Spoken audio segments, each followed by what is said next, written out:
con Luis Armando Correa. Pregunta tus dudas y recibe respuestas. Parece bastante interesante este tema de hacer un poco preguntas, que a veces nosotros suponemos que la mayoría de los pacientes las saben, y muchas veces porque no se atreven a preguntar o porque piensan que son preguntas tontas o simplemente porque no dan la relevancia que realmente lo merece. Hay muchas de estas preguntas que yo estuve luego revisando y digo, pues fíjate, que son temas de inquietud que tienen los pacientes y que muchas veces en la consulta es que no las hacen esas preguntas. Así que, bueno, vamos a ir un poco por temas, comenzando con la enfermedad renal crónica avanzada. Voy a ir contestando un poco cada una de las preguntas y si surge alguna duda con las respuestas que estaré dando, pues lo discutimos, ¿vale? Bueno, comenzamos con prediálisis y enfermedad renal crónica avanzada.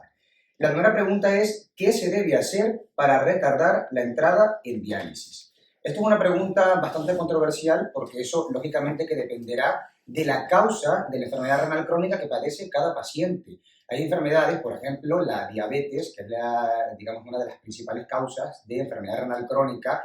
Hay ciertas cosas o ciertas modificaciones que podemos hacer, ya sea con fármacos y la alimentación en esta enfermedad, que nos permite eventualmente ir retrasando o que la enfermedad pues no progrese, como por ejemplo, no sé si han escuchado alguna vez el término de proteinuria o pérdida de proteínas por la orina. Es un término que solemos manejar mucho los nefrólogos y es porque la proteinuria es el principal factor de progresión de la enfermedad renal crónica. Y tomando como ejemplo la diabetes, es una enfermedad que provoca ciertas alteraciones a nivel del riñón que a la larga va a provocar la pérdida de proteínas por el riñón. Esa pérdida de proteínas a largo plazo, si se mantiene y no se corrige, va a provocar que vaya progresando y vaya evolucionando esa enfermedad renal y lógicamente al final llegar a una enfermedad renal crónica terminal y requerir terapia renal sustitutiva, ya sea con hemodiálisis, diálisis peritoneal o si el paciente tiene la oportunidad, un trasplante de vivo. Entonces es una cosa que tenemos que considerar porque dependiendo de la enfermedad, no sé también si han escuchado de las enfermedades glomerulares,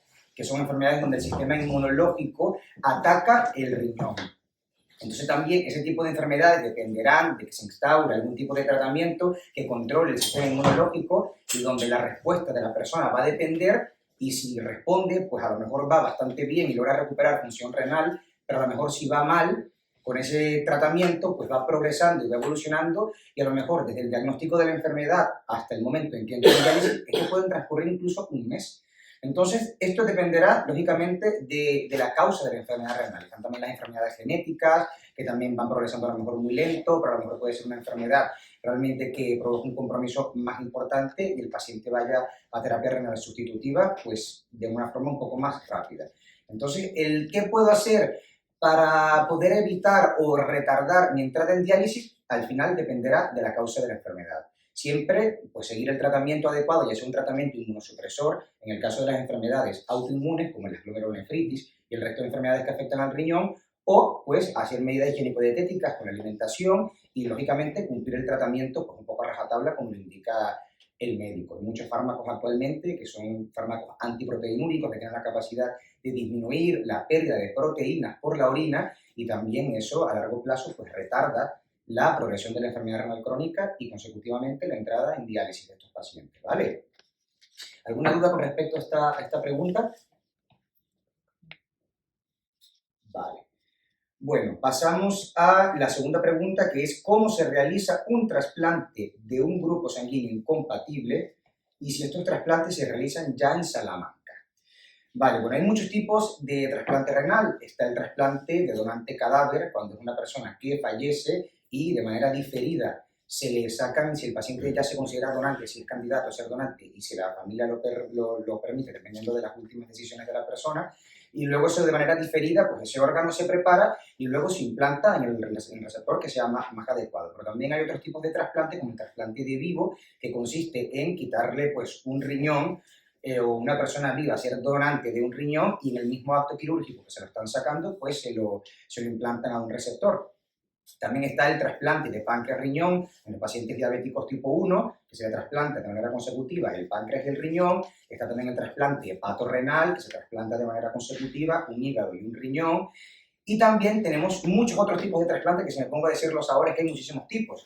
Uno de ellos es el trasplante AB0 o ABO incompatible, que es cuando existe, como su nombre lo indica, incompatibilidad en el grupo sanguíneo. Para explicar un poco en qué consiste este trasplante, así un poco a grandes rasgos, tenemos que tener en cuenta que el grupo sanguíneo se establece según, vamos a llamarlo así, una proteína que tenga el glóbulo rojo. Y hay, digamos, 4 tipos o 4 grupos sanguíneos. Está el grupo A, el grupo B, el grupo AB y el grupo 0. Entonces, esto se establece, digamos, esta clasificación dependiendo de la proteína que tenga el glóbulo rojo en su superficie. Si tiene una proteína, que es la proteína A, pues será del grupo A. Si tiene la proteína B, será la persona del grupo B. Si tiene las dos proteínas, tanto la A como la B, será del grupo AB. Y si no tiene ninguna proteína, pues será del grupo 0. ¿Qué es lo que ocurre con estas proteínas y todo esto? Que de manera natural, las personas, por ejemplo, que son del grupo A, es decir, que tienen la proteína A en la superficie, tienen de manera natural anticuerpos contra la proteína B, de manera natural innata, se llaman isoglutininas, que es un tipo de anticuerpo que tienen las personas de manera natural. Luego, si las personas, por ejemplo, si son del grupo AB, como tienen la proteína A y tienen la proteína B, no tienen anticuerpos contra ninguna de estas dos proteínas. No sé si está quedando un poco claro lo que estoy diciendo. Entonces, el problema está en que si yo a una persona del grupo A le pongo un órgano, por ejemplo, del grupo B, esta persona pues tendrá anticuerpos que pueden interactuar entre cada uno pues, de estos, tanto del grupo sanguíneo como del órgano que le estoy poniendo.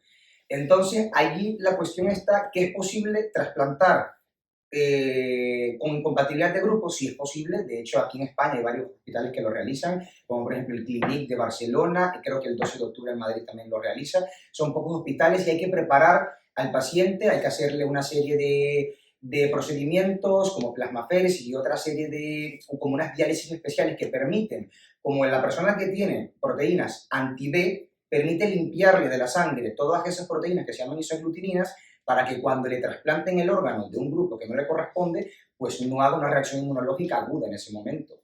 Eso ahora mismo es posible y se están haciendo, cada vez se está expandiendo un poco más acá en España. De hecho, acá en Salamanca ya lo han presentado y una de las intenciones es que durante este año se comience a implementar este tipo de trasplante que le dará lógicamente oportunidad a personas que tienen un poco grupos restringidos, que no son grupos tan frecuentes como por ejemplo el grupo B, que es un grupo que no es muy frecuente en la población y muchas veces las personas que son de este grupo a veces tardan un poco en trasplantarse porque pues no hay mucha oferta de este grupo, ¿vale? ¿Alguna duda con respecto a esta pregunta? Sí, los que somos del grupo A o el grupo 0, que se puede dar a casi todos, no tienen compatibilidad en esas proteínas. Es que en principio, claro, dependerá de qué tipo de órgano se va a trasplantar o de qué grupo se va a trasplantar. Eso también dependerá, que no es igual. Hay unas personas que son los receptores universales, que son los del grupo AB, porque al final no tienen esos anticuerpos, ni el anticuerpo anti-A ni el anticuerpo anti-B, son, digamos, los receptores universales, y están los donantes universales, que son los del grupo 0. Entonces eso también dependerá un poco de cuál sea la intención, el grupo sanguíneo del receptor y pues el tipo del donante, ¿vale? Eso va a depender en ese sentido. Pero bueno, eso es algo que se está luchando acá en Salamanca para implementar, está bastante próximo. La doctora Pilar y la doctora Guadalupe están poniendo todo de sí para que comience a ser un hecho acá en Salamanca y se comience a implementar. Eso al final le va a dar más oportunidades a muchos pacientes que están con grupos sanguíneos que no son tan frecuentes y están un poco restringidos en cuanto a eso. ¿Vale? Porque siempre habitualmente en el tema de trasplante se suele trasplantar siempre isogrupo, que sea del mismo grupo. Siempre se le da prioridad a la persona que sea del grupo A, que el donante sea del grupo A, del grupo 0 igual que el grupo 0 y así sucesivamente. La tercera pregunta es ¿por qué algunos tenemos falta de magnesio? Vale, esto es una pregunta bien interesante porque tenemos que partir de que muchas veces los pacientes trasplantados, cuando un riñón pasa fuera del cuerpo y sufre un tiempo de isquemia, que es el tiempo que tiene, digamos, el órgano sin recibir oxígeno y todo esto, pueden desarrollarse a largo plazo algún tipo de tubulopatías. Muchas veces al principio no empiezan a orinar porque todas las células, el riñón es un conjunto también de túbulos a nivel microscópico. Muchas de esas células, cuando no reciben oxígeno, comienzan a descamarse, se obstruyen y eso eventualmente con el tiempo, cuando va pasando, logra recuperarse y reestructurarse un poco el túbulo y comenzar a funcionar. Pero a lo mejor también por todo ese tiempo de isquemia, también esas células sufren algunas alteraciones o algunas cosas y muchas veces se producen tubulopatías que provocan pérdida de ciertos minerales como por ejemplo el magnesio, que es uno de los principales que se ve en la consulta de trasplante y muchas veces se suplementan, la gran mayoría de los pacientes trasplantados se suplementan con magnesio precisamente por eso, porque tienen una pérdida importante de magnesio por vía urinaria. También cabe destacar que en personas que no son trasplantadas y que pues tienen algún tipo de enfermedad renal o que no la tengan, tenemos que tener en cuenta que los requerimientos de magnesio en la dieta son bastante altos para lograr, digamos, un equilibrio entre la parte extracelular y la parte intracelular, es decir, una distribución adecuada del magnesio.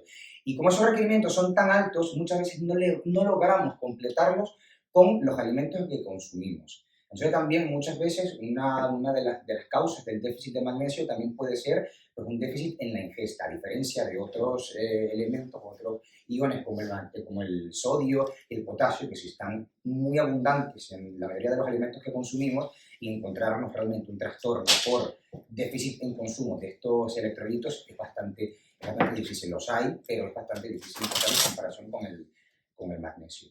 Entonces, de hecho, yo me suplemento con magnesio porque yo más o menos me he puesto a ver según los alimentos que consumo y creo que a lo mejor no llego, a pesar de que si me hago una analítica lo tengo en el límite allí de normalidad, pero realmente como es un ion que le cuesta buscar el equilibrio intracelular y extracelular, siempre pues puede que con la dieta eventualmente se vea afectado los niveles en analítica y pues requiera la persona una suplementación, ¿vale? Luis, un momento. Dígame. Yo te quería hacer una pregunta no con respecto al magnesio, pero algo a la carencia de hierro.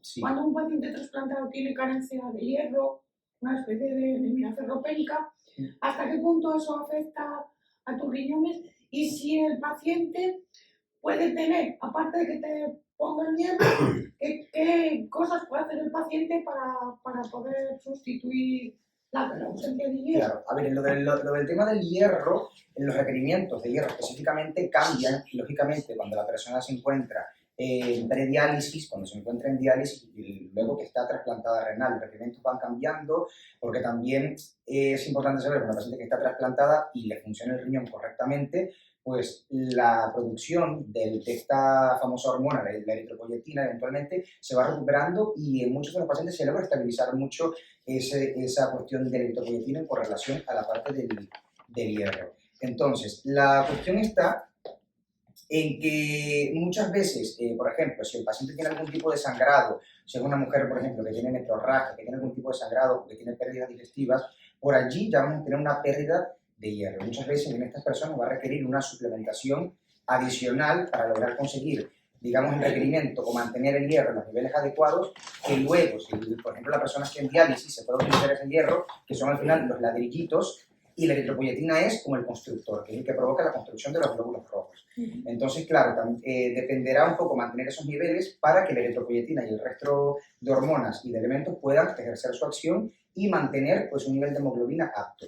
Muchas veces también se presentan, sobre todo en pacientes en hemodiálisis, que tienen a lo mejor unos niveles de hierro relativamente bajos, pero mantienen niveles de hemoglobina muy altos. Y pues en la diálisis hay que mantener unos niveles de hemoglobina entre un rango específico porque pues, se presentan luego muchísimas complicaciones si la hemoglobina se nos dispara. Complicaciones vasculares y complicaciones de muchos tipos a nivel vascular.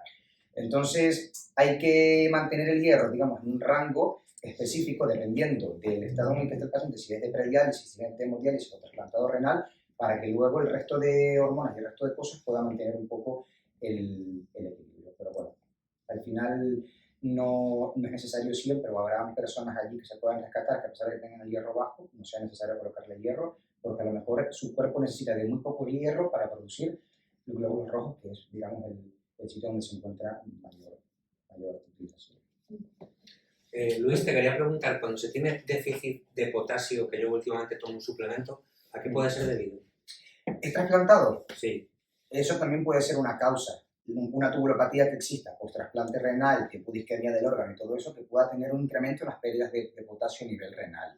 No sé si alguna vez, porque eso hay que valorarlo de manera objetiva, hay que ver un poco en la orina, pues la pérdida de potasio, una orina de 24 horas. Lo que pasa es que es verdad que muchas veces por la experiencia que tiene el médico al ver un hipopotasemia en un paciente trasplantado renal, pues no le da mucha importancia, mucha connotación, porque se asume que puede ser pues, un efecto a largo plazo o posterior al trasplante que se puede observar en hipopotasemia por pérdidas renales de potasio.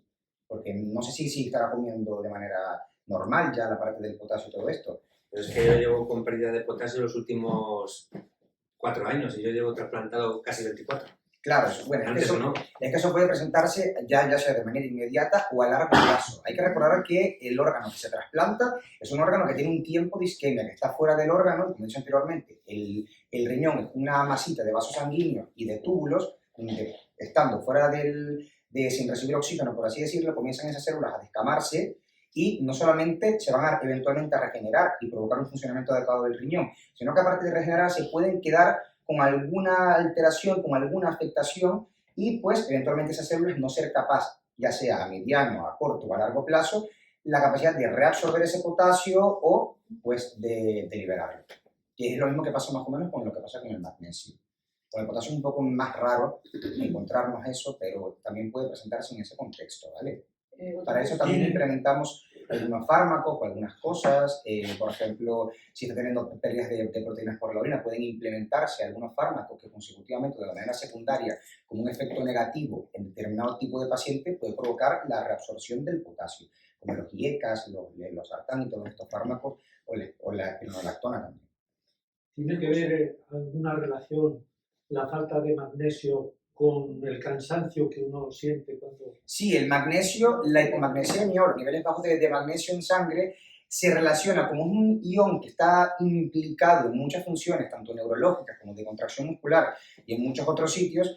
La falta de magnesio, o llamamos hipomagnesemia, sí se relaciona con fatiga, cansancio, y se ha visto realmente que suplementando el magnesio y ya logrando, incluso a pesar, hay personas que cuentan también este tipo de síntomas y el magnesio a lo mejor puede estar en rango de normalidad, pero suplementando un poco de magnesio y logrando que ese magnesio, digamos, se eleve un poco y logramos paliar y mejorar un poco los síntomas que presenta el paciente con respecto al cansancio, fatiga.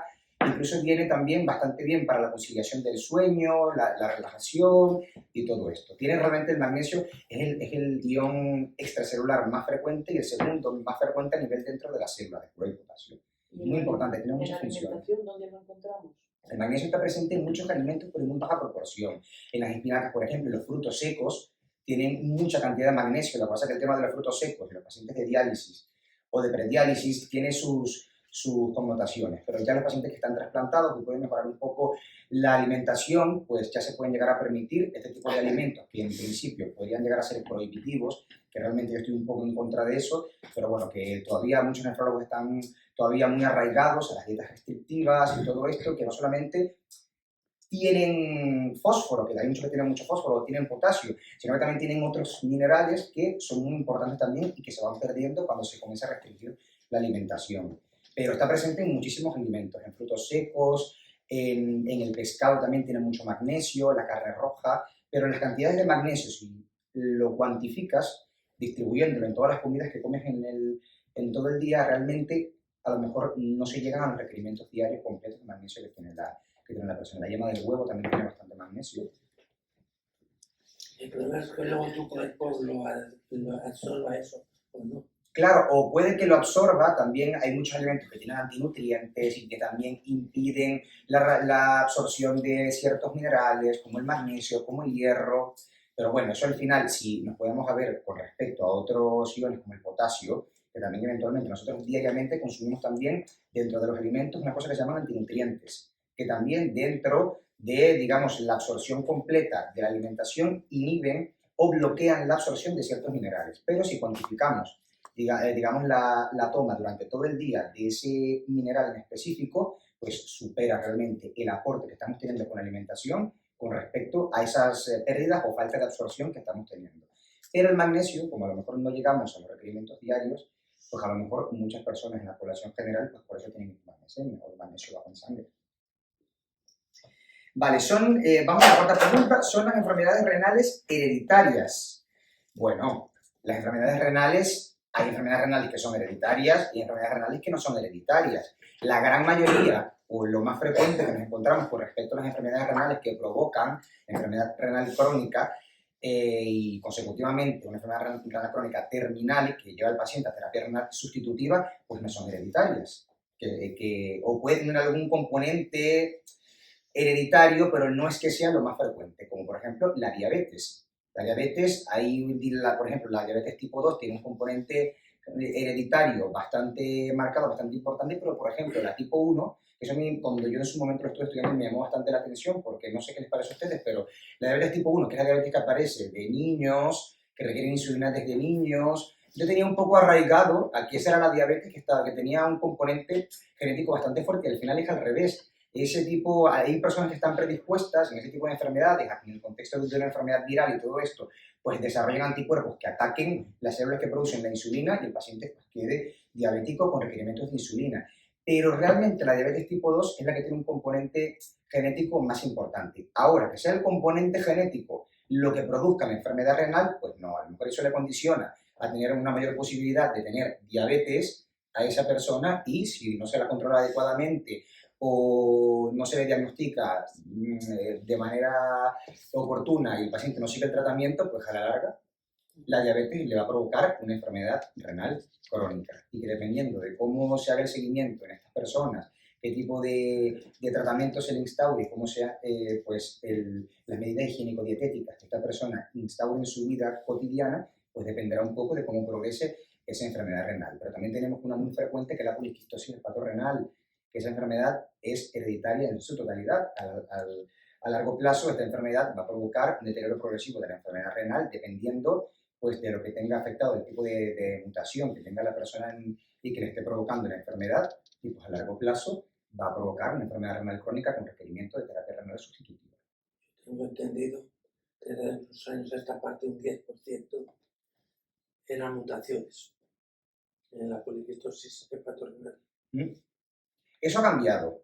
Eso ha cambiado porque ya se han comenzado a identificar genes mutados en las personas que presentan o que presentaban este fenotipo o estas características, y ya se han evidenciado, podría decir, en más del 80% de las personas, ya la mutación que tiene específica y que le provoca realmente la enfermedad. E incluso estuve leyendo hace poco que han identificado ya 2 genes más, y muchas de esas personas que quedaban solapadas, que a pesar de que tenían características que las englobaban dentro de esta enfermedad, pero que les habían hecho un estudio genético y en el estudio genético no se encontraba ninguna mutación, ya han identificado 2 genes más a la lista que ya tienen, porque cuando hacen el estudio genético hacen un panel completo, y ya han identificado 2 genes más, y muchas de estas personas que estaban pues, un poco sin diagnóstico específico, ya se les ha evidenciado que tienen una mutación en esos genes, y consecutivamente pues, le produce la enfermedad, que puede variar entre una persona y otra, pero más o menos las características son las mismas. ¿Qué diferencia hay entre el poliquístico que no aumenta, que lo llaman secos o algo así, y el que nos pone como... Entre los que están secos? Sí. Pero es que no entiendo la Entre pregunta. los que hay influir, ¿no? Sí, claro. Siendo enfermos renales con poliquistosis, Sí. hay enfermos, que es nuestro caso, con un volumen tremendo, y otros, sin embargo, que no le han crecido los quistes, pero también son poliquísticos. Claro, pero es que ¿Qué también hay poliquísticos que les crece muy rápido ya desde jóvenes, Claro. y luego también hay una poliquistosis infantil también, Sí, que esa es súper Sí, rápida. que es la autosómica recesiva, y Sí, esa es otra historia. El problema es que dependiendo de la mutación que tenga, que le provoque la enfermedad, hay mutaciones que evolucionan o que tienen una progresión mucho más rápida que otras. Por ejemplo, no sé si es poliquístico, no sé si he escuchado el término de PKD1, Sí. PKD2 y todas estas cosas que son los genes que están mutados y que provocan al final la enfermedad. Dependiendo si es uno o es otro, tiene una progresión mucho más rápida que los otros. Habitualmente, los que tienen mutación de PKD2, la enfermedad es un poco más benigna, va un poco más despacio, con respecto a los que tienen una mutación en el gen PKD1, que eso habitualmente va un poco más rápida, la progresión es mucho más, desde el momento del diagnóstico va mucho más rápido. Y también las nuevas que irán saliendo las irán caracterizando, pues y las irán un poco, a lo mejor más adelante elaborarán una clasificación un poco de las poliquistosis con comportamiento benigno, y son las mutaciones de estos genes. genes. Y ya una vez que se tenga, llegará un momento, bueno, yo creo que será difícil, pero llegará un momento en el que se identifiquen todos y cada uno de los genes que provoquen las mutaciones que provocan alteraciones en determinados genes y que eso a largo plazo pues, le produzca la enfermedad. Es una enfermedad genética 100% y pues, hablaremos un poquito más adelante. Pero un pelín a la diabetes, ¿por qué los que llevamos tanto tiempo trasplantados seguimos tomando la prednisona que dicen que es Que descontrola la diabetes. no que controla, que provoca? Que provoca. Claro, la cuestión está es que los pacientes cuando se trasplantan, sabemos que a pesar de que siempre miramos la compatibilidad que haya entre el donante y el receptor y se intenta una compatibilidad que sea óptima, lógicamente que habrán muchas otras proteínas dentro del órgano que nuestro cuerpo va a reconocer como extrañas. Es decir, que nosotros no tenemos. Por lo tanto, siempre, todo paciente que se esté implantando, no solamente un riñón, sino cualquier otro órgano, hay que ponerle un tratamiento inmunosupresor. Es decir, un tratamiento que mantenga el sistema inmunológico a raya. No provocar una inmunosupresión muy importante, porque así estaríamos susceptibles a sufrir de cualquier enfermedad, pero sí mantenerlo en un punto donde no sea capaz el sistema inmunológico de reconocer esas proteínas y atacarlas, porque dentro de todo son proteínas pues, que se parecen un poco a las nuestras. Pero si no ponemos un tratamiento inmunosupresor, eventualmente el sistema inmunológico las puede reconocer y atacarlas, provocando un rechazo. Entonces se han hecho muchísimos estudios y realmente han llegado a la pauta que se utiliza actualmente, que es una pauta con un fármaco que se llama tacrolimus, en combinación con micofenolato, en combinación con corticoides, específicamente la prednisona. Cada uno tiene un mecanismo de acción específico y entre los tres, que le llamamos una triple terapia, tiene un efecto sinérgico y disminuyen de manera considerable pues, el riesgo que tiene un paciente trasplantado de tener un rechazo. Entonces, a pesar de que el paciente tenga diabetes o tenga cualquier otra enfermedad que eventualmente pueda empeorar con el uso de corticoides o incluso aparecer, porque por ejemplo el tacrolimus es un fármaco que es diabetogénico, es decir, las personas que lo consumen tienen un mayor riesgo que la población general de sufrir diabetes. Sin embargo, hay que poner en una balanza el riesgo-beneficio. ¿Qué me genera a mí más beneficio? Mantener estos fármacos, manteniendo controlado el sistema inmunológico y que eventualmente esta persona no me haga un rechazo, o a lo mejor me inhibo de ponerlos o los mantengo a una dosis tan baja que no logre un adecuado control del sistema inmunológico y me provoque un rechazo del órgano. Al final, la diabetes pues, es una enfermedad bastante puñetera, pero que tiene un tratamiento actual y la mayoría de las diabetes que se desencadenan con corticoides y todo esto, también estas personas suelen tener un componente genético también asociado, habitualmente también tienen antecedentes familiares, entonces a lo mejor no lo desencadena, eso puede ser un trigger para provocar que se desencadene la diabetes en ese momento, pero es que a lo mejor luego en 20 años pues, la diabetes perfectamente se pudiese presentar. Es una cuestión de riesgo-beneficio, todos los fármacos tienen efectos secundarios, si nos ponemos a leer el prospecto de estos fármacos inmunosupresores, es que nadie se los toma, nadie se los toma. Por eso es que el prospecto no hay que leerlo, porque al final es que hasta el paracetamol se pone a leer el prospecto y es que el paracetamol tiene también unos efectos secundarios, pero bueno, al final son efectos secundarios que pueden eventualmente surgir, pero no es lo que ocurre con frecuencia. Son fármacos seguros que tienen muchísimos estudios detrás y que vienen usándose ya desde hace muchísimo tiempo, esto que le llamamos triple terapia. A lo mejor irán saliendo nuevas moléculas de liberación prolongada que permitan disminuir un poco la dosis y que con una dosis menor logren el efecto terapéutico que queremos, pero por el momento, digamos, no hay nada por allí cerca que digamos esto va a sustituir a estos fármacos. De momento, esta triple terapia ha sido muy, muy efectiva y realmente la incidencia de rechazo que tenemos con estos fármacos es bastante baja, incluso en la experiencia acá en Salamanca. Bueno, vamos a continuar con la próxima pregunta y es ¿cómo disminuir las calcificaciones arteriales? Bueno, esto es una pregunta bastante interesante. Bueno, ya sabemos que esto se llama ateromatosis en un principio. Desde que estamos nosotros intraútero ya se comienza a depositar o se comienzan a depositar los lípidos en las arterias, a lo mejor de una manera muy ínfima, pero ya comienza el proceso de ateromatosis incluso cuando estamos intraútero. Que eso, dependiendo de cómo vaya evolucionando la persona, cuáles sean sus hábitos de alimentación y, lógicamente, todas las comorbilidades de las enfermedades que vaya sufriendo durante su vida, pues este proceso se irá incrementando, se estabilizará, pues, o simplemente no se irá, digamos, formando como en unas personas que tengan enfermedades que predispongan este proceso que se llama ateromatosis. Eso es lo primero que ocurre. La ateromatosis consiste en depósito de lípidos, vamos a llamarlo así, de colesterol malo, por así decirlo, dentro de las arterias, ¿vale? Eso a la larga provoca que disminuya la luz o el flujo de estas arterias. Si digamos, esa ateromatosis o ese depósito de colesterol se mantiene durante el tiempo, eso a la larga se calcifica. Se deposita calcio, se calcifica, y más aún si la persona tiene ya una enfermedad renal, donde todo el tema del calcio y el fósforo también, eso tiene una participación importante en lo que es la calcificación de todas estas placas de ateroma. Entonces, allí la cuestión es cómo prevenirlas. Pues primero, las medidas higiénico-dietéticas, llevando una alimentación adecuada y evitando consumir todo esto de grasas saturadas y todo este tipo de alimentos ultraprocesados, que ya pues hay evidencia clara que estos alimentos son malísimos, no solamente que son ricos en grasas trans y todas estas cosas que favorecen el depósito de colesterol malo dentro de las arterias, sino que también producen muchos otros efectos a otros niveles. Y la cuestión de cómo prevenirlo, pues primero el punto más importante son las medidas higiénico-dietéticas, llevar una alimentación balanceada, adecuada, lo más saludable que se pueda, y si pues tiene alguna, porque es verdad que hay algunos fármacos que provocan lo que llamamos dislipemias, que es un descontrol ahí un poco en los lípidos, intentar controlarlos con fármacos, si al final desde el punto de vista de medidas higiénico-dietéticas no se puede controlar, pues a lo mejor poner algún fármaco, hay fármacos muy seguros actualmente, que son las famosas estatinas, atorvastatina, y todos estos fármacos, rosuvastatina, que son fármacos bastante seguros y que actualmente se utilizan para el control del colesterol. Al controlar el colesterol y mantenerlo un poco a raya, lógicamente que disminuimos la posibilidad de que se siga depositando todo este colesterol dentro de las arterias. Esto muchas veces no se puede revertir una vez que están calcificadas. Ya una placa de ateroma que esté calcificada es prácticamente imposible revertirla porque ya está una placa de calcio y disolver, por así decirlo, ese calcio es muy difícil. Ya cuando la placa está calcificada,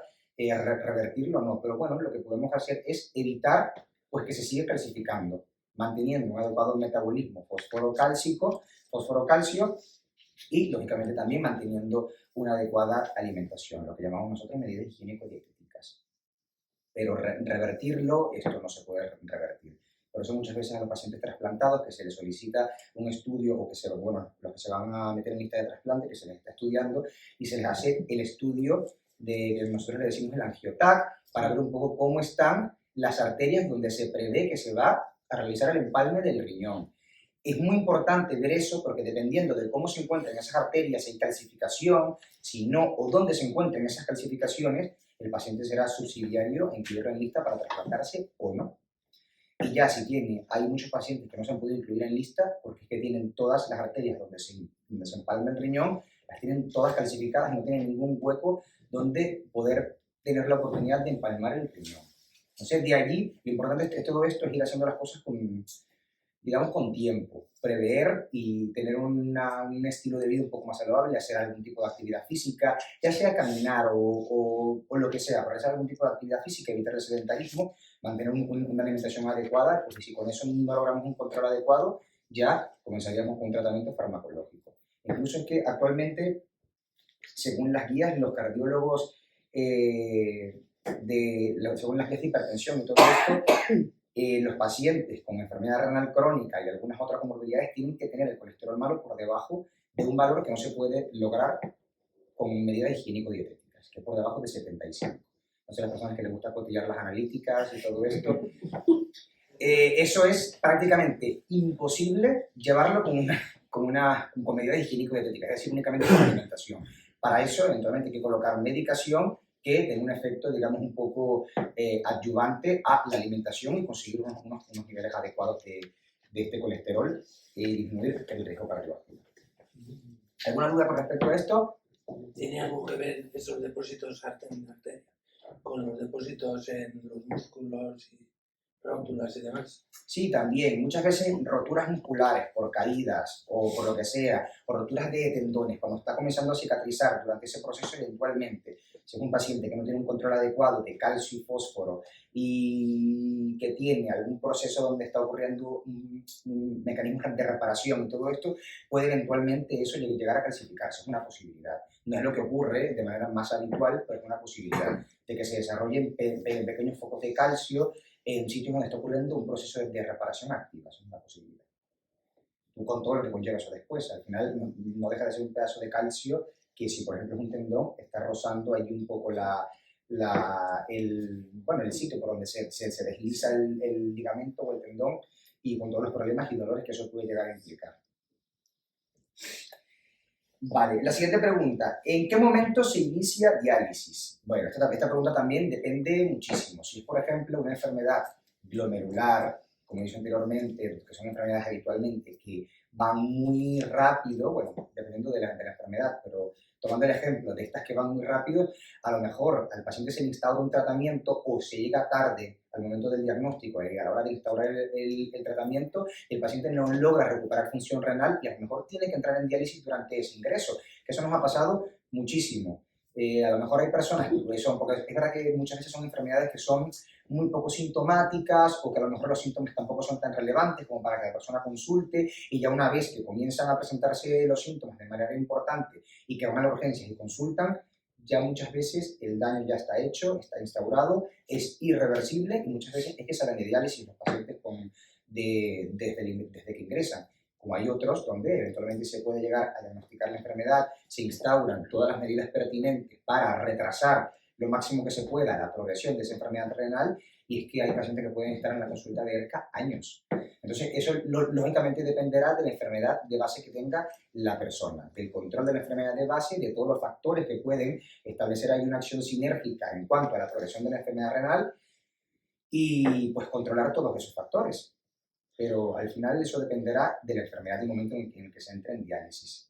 Es importante también tener en cuenta en este punto, ya que esto se relaciona con la próxima pregunta, y es que en diálisis podemos entrar por 3 motivos. Primero, porque estemos acumulando tóxicos y eso produce muchas alteraciones en el cuerpo, en estado proinflamatorio, puede llegar a producir pericarditis, encefalopatía, bueno, una cantidad de cosas, son todos los tóxicos que se supone que el cuerpo elimina, acumulándolos permanentemente allí. Eso es uno de los motivos. El segundo, a pesar de que los tóxicos puedan estarse eliminando, o sea, una persona que no produzca excesiva cantidad de tóxicos, que eso luego lo comentaré cuáles son ese tipo de personas, puede que entren en diálisis por sobrecarga de volumen, que puede que los tóxicos no sean una indicación precisa, pero el paciente no esté manejando los líquidos, no esté orinando correctamente, esté hinchado con líquido en los pulmones y sea necesario en este paciente iniciar la diálisis.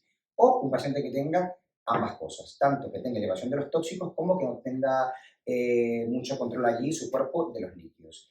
Lo más frecuente es que tengamos el tercer caso, es decir, un paciente que tanto que no maneje los líquidos como si le estén acumulando todos los tóxicos. Entonces, allí la cuestión, en estos casos que le comentaba anteriormente, de las personas que pueden estar sobrecargadas de volumen, pero no estar o no tener los tóxicos tan altos, muchas personas de edad avanzada que tienen poca masa muscular, porque uno de los tóxicos más importantes que se acumulan es la urea, y no tenga mucha masa muscular, muchas veces los niveles de estos tóxicos no los vamos a encontrar tan altos para el grado de insuficiencia renal que tiene la persona. Muchas veces a lo mejor son personas que no se alimentan correctamente, no consumen la cantidad adecuada de proteínas que tienen que consumir, porque o no pasan el pollo, o no les gusta la carne, o todos estos motivos. Y tanto la pérdida de masa muscular que tienen estas personas como la falta de ingesta de proteínas y otros alimentos que son muy importantes hacen que a lo mejor esos tóxicos no se eleven de manera muy considerable y pues no sean una indicación directa para comenzar la diálisis. Pero por volumen, su riñón no está controlando bien los líquidos, se llenen de líquidos y por ese motivo sea necesario iniciar la diálisis. ¿Vale? ¿Alguna duda con respecto a este punto? Porque es que la próxima pregunta decía, ¿por qué entro en diálisis si orino bien? Nosotros tenemos pacientes en diálisis que orinan hasta 4 litros, pero esa orina es una orina que es aguachirri, eso no limpia nada, únicamente es agua que está saliendo del cuerpo y el riñón con todos los mecanismos que tiene para intentar eliminar todos los tóxicos, pues no los tiene. El cuerpo es capaz de eliminar líquidos, pero no de eliminar tóxicos. Los tóxicos se elevan y una de las indicaciones de empezar diálisis pues es que estos tóxicos se eleven. Con tóxicos me refiero a la urea, que ya la urea ya la conocéis, en algún momento les sonará de lo que le han dicho de la urea alta o estas cosas, pero es que también tenemos el potasio. Eso también, muchos fármacos que se utilizan como antihipertensión y que de hecho en las guías de hipertensión están puestos de primera instancia, como son todos los IECAS y los ARA2 y todos estos fármacos, los sartán, enalapril, ramipril y todos estos como efecto secundario tienden a elevar el potasio. Entonces, la mayoría de los pacientes que tienen estos fármacos también muchas veces están orinando correctamente, pero ya sea por la alimentación que llevan o por el tratamiento farmacológico que llevan, pues se van elevando estos parámetros como el potasio y la urea y otras cosas que por ese motivo requieren de iniciar la diálisis, ¿vale? ¿Alguna pregunta con respecto a esta pregunta? Vale, la siguiente pregunta es ¿cuál es el procedimiento de un donante renal vivo?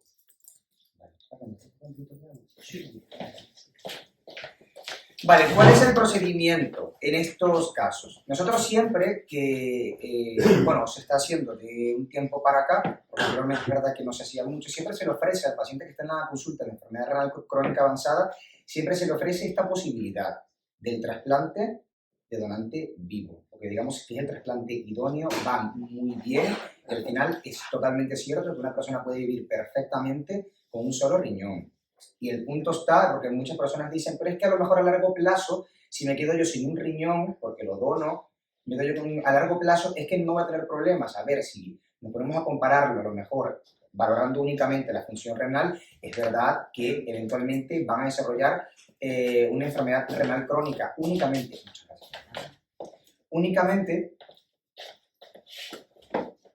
por ser monorreno, por quitarle el riñón, ya se considera una enfermedad renal crónica grado 1, a pesar de que la función renal sea normal, porque ya tiene una alteración estructural que pues eventualmente le condicionará a esa persona a largo plazo que pueda llegar a tener una enfermedad renal crónica. Pero sin embargo, valorando otros parámetros, como la incidencia de tumores y otras enfermedades, realmente como se les hace un seguimiento anual y se le pide mucha serie de pruebas, es que muchas veces se le diagnostican muchísimas enfermedades de manera muy precoz y es que, vamos, los pacientes donantes de vivo, los que se realizan un trasplante de donante vivo, el donante habitualmente, digamos que la causa en los años, transcurridos los años de muerte o algo, es que pocas veces tienen que ver con el riñón. También porque se le hace una serie de pruebas y una serie de procedimientos que eventualmente esto hacen pues, predecir un poco si este paciente va a tener algún problema o alguna comorbilidad a largo plazo. Comorbilidad me refiero a lo mejor diabetes o hipertensión arterial u otra serie de cosas. En principio, cuando el paciente acepta o ya tiene algún candidato de donante vivo, ya sea algún familiar o alguna persona altruista, se realizan pues las pruebas prácticamente igual un poco a lo que se le realiza a la persona que va a recibir un trasplante de riñón de donante cadáver. Me refiero al receptor.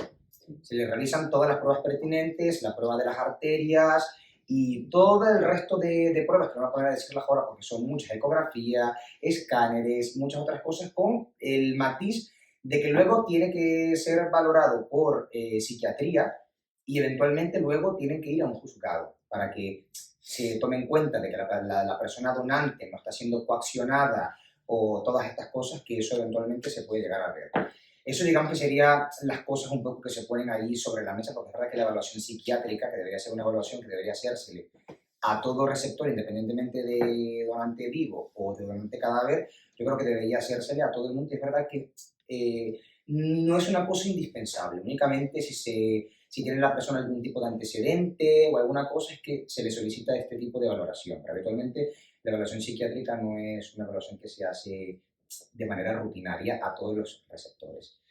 Y pues más o menos sería ese el procedimiento. Se le realiza una serie de pruebas de manera programada y el trasplante se hace de manera programada. En el mismo acto quirúrgico se le realiza la nefrectomía a la persona que va a ser donante. La nefrectomía se le realiza por vía laparoscópica, se le realiza una incisión pequeña que se llama una incisión de Fan Steel, una incisión bastante pequeñita, por allí se hace la extracción del riñón, luego hacen una cosa que se llama preparación de banco, que consiste en limpiar un poco el riñón, ver un poco cómo están los vasos, examinar un poco el riñón de manera macroscópica, lo que ven un poco ellos allí.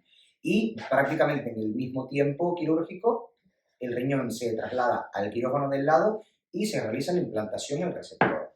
Siempre estos riñones, lógicamente, que van habitualmente un poco mejor que los de cadáver, porque es que el tiempo de isquemia o el tiempo que están fuera del órgano es que es ínfimo en comparación con el resto de, con los riñones que vienen de donantes de cadáver. Pero bueno, al fin y al cabo, los riñones de cadáver también van muy bien, muchísimos que están en la consulta tienen función renal normal, no es una cosa que sea indispensable, pero siempre se le ofrece a la persona porque también al hacerse de manera programada, también comienzan a tomar la inmunosupresión, el receptor, de manera programada, con tiempo, se le hacen niveles de la inmunosupresión antes del trasplante y vamos que todo se hace con un poco más de programación y habitualmente suelen ir bastante bien este tipo de riñones de donante vivo. ¿Alguna pregunta con respecto a esta?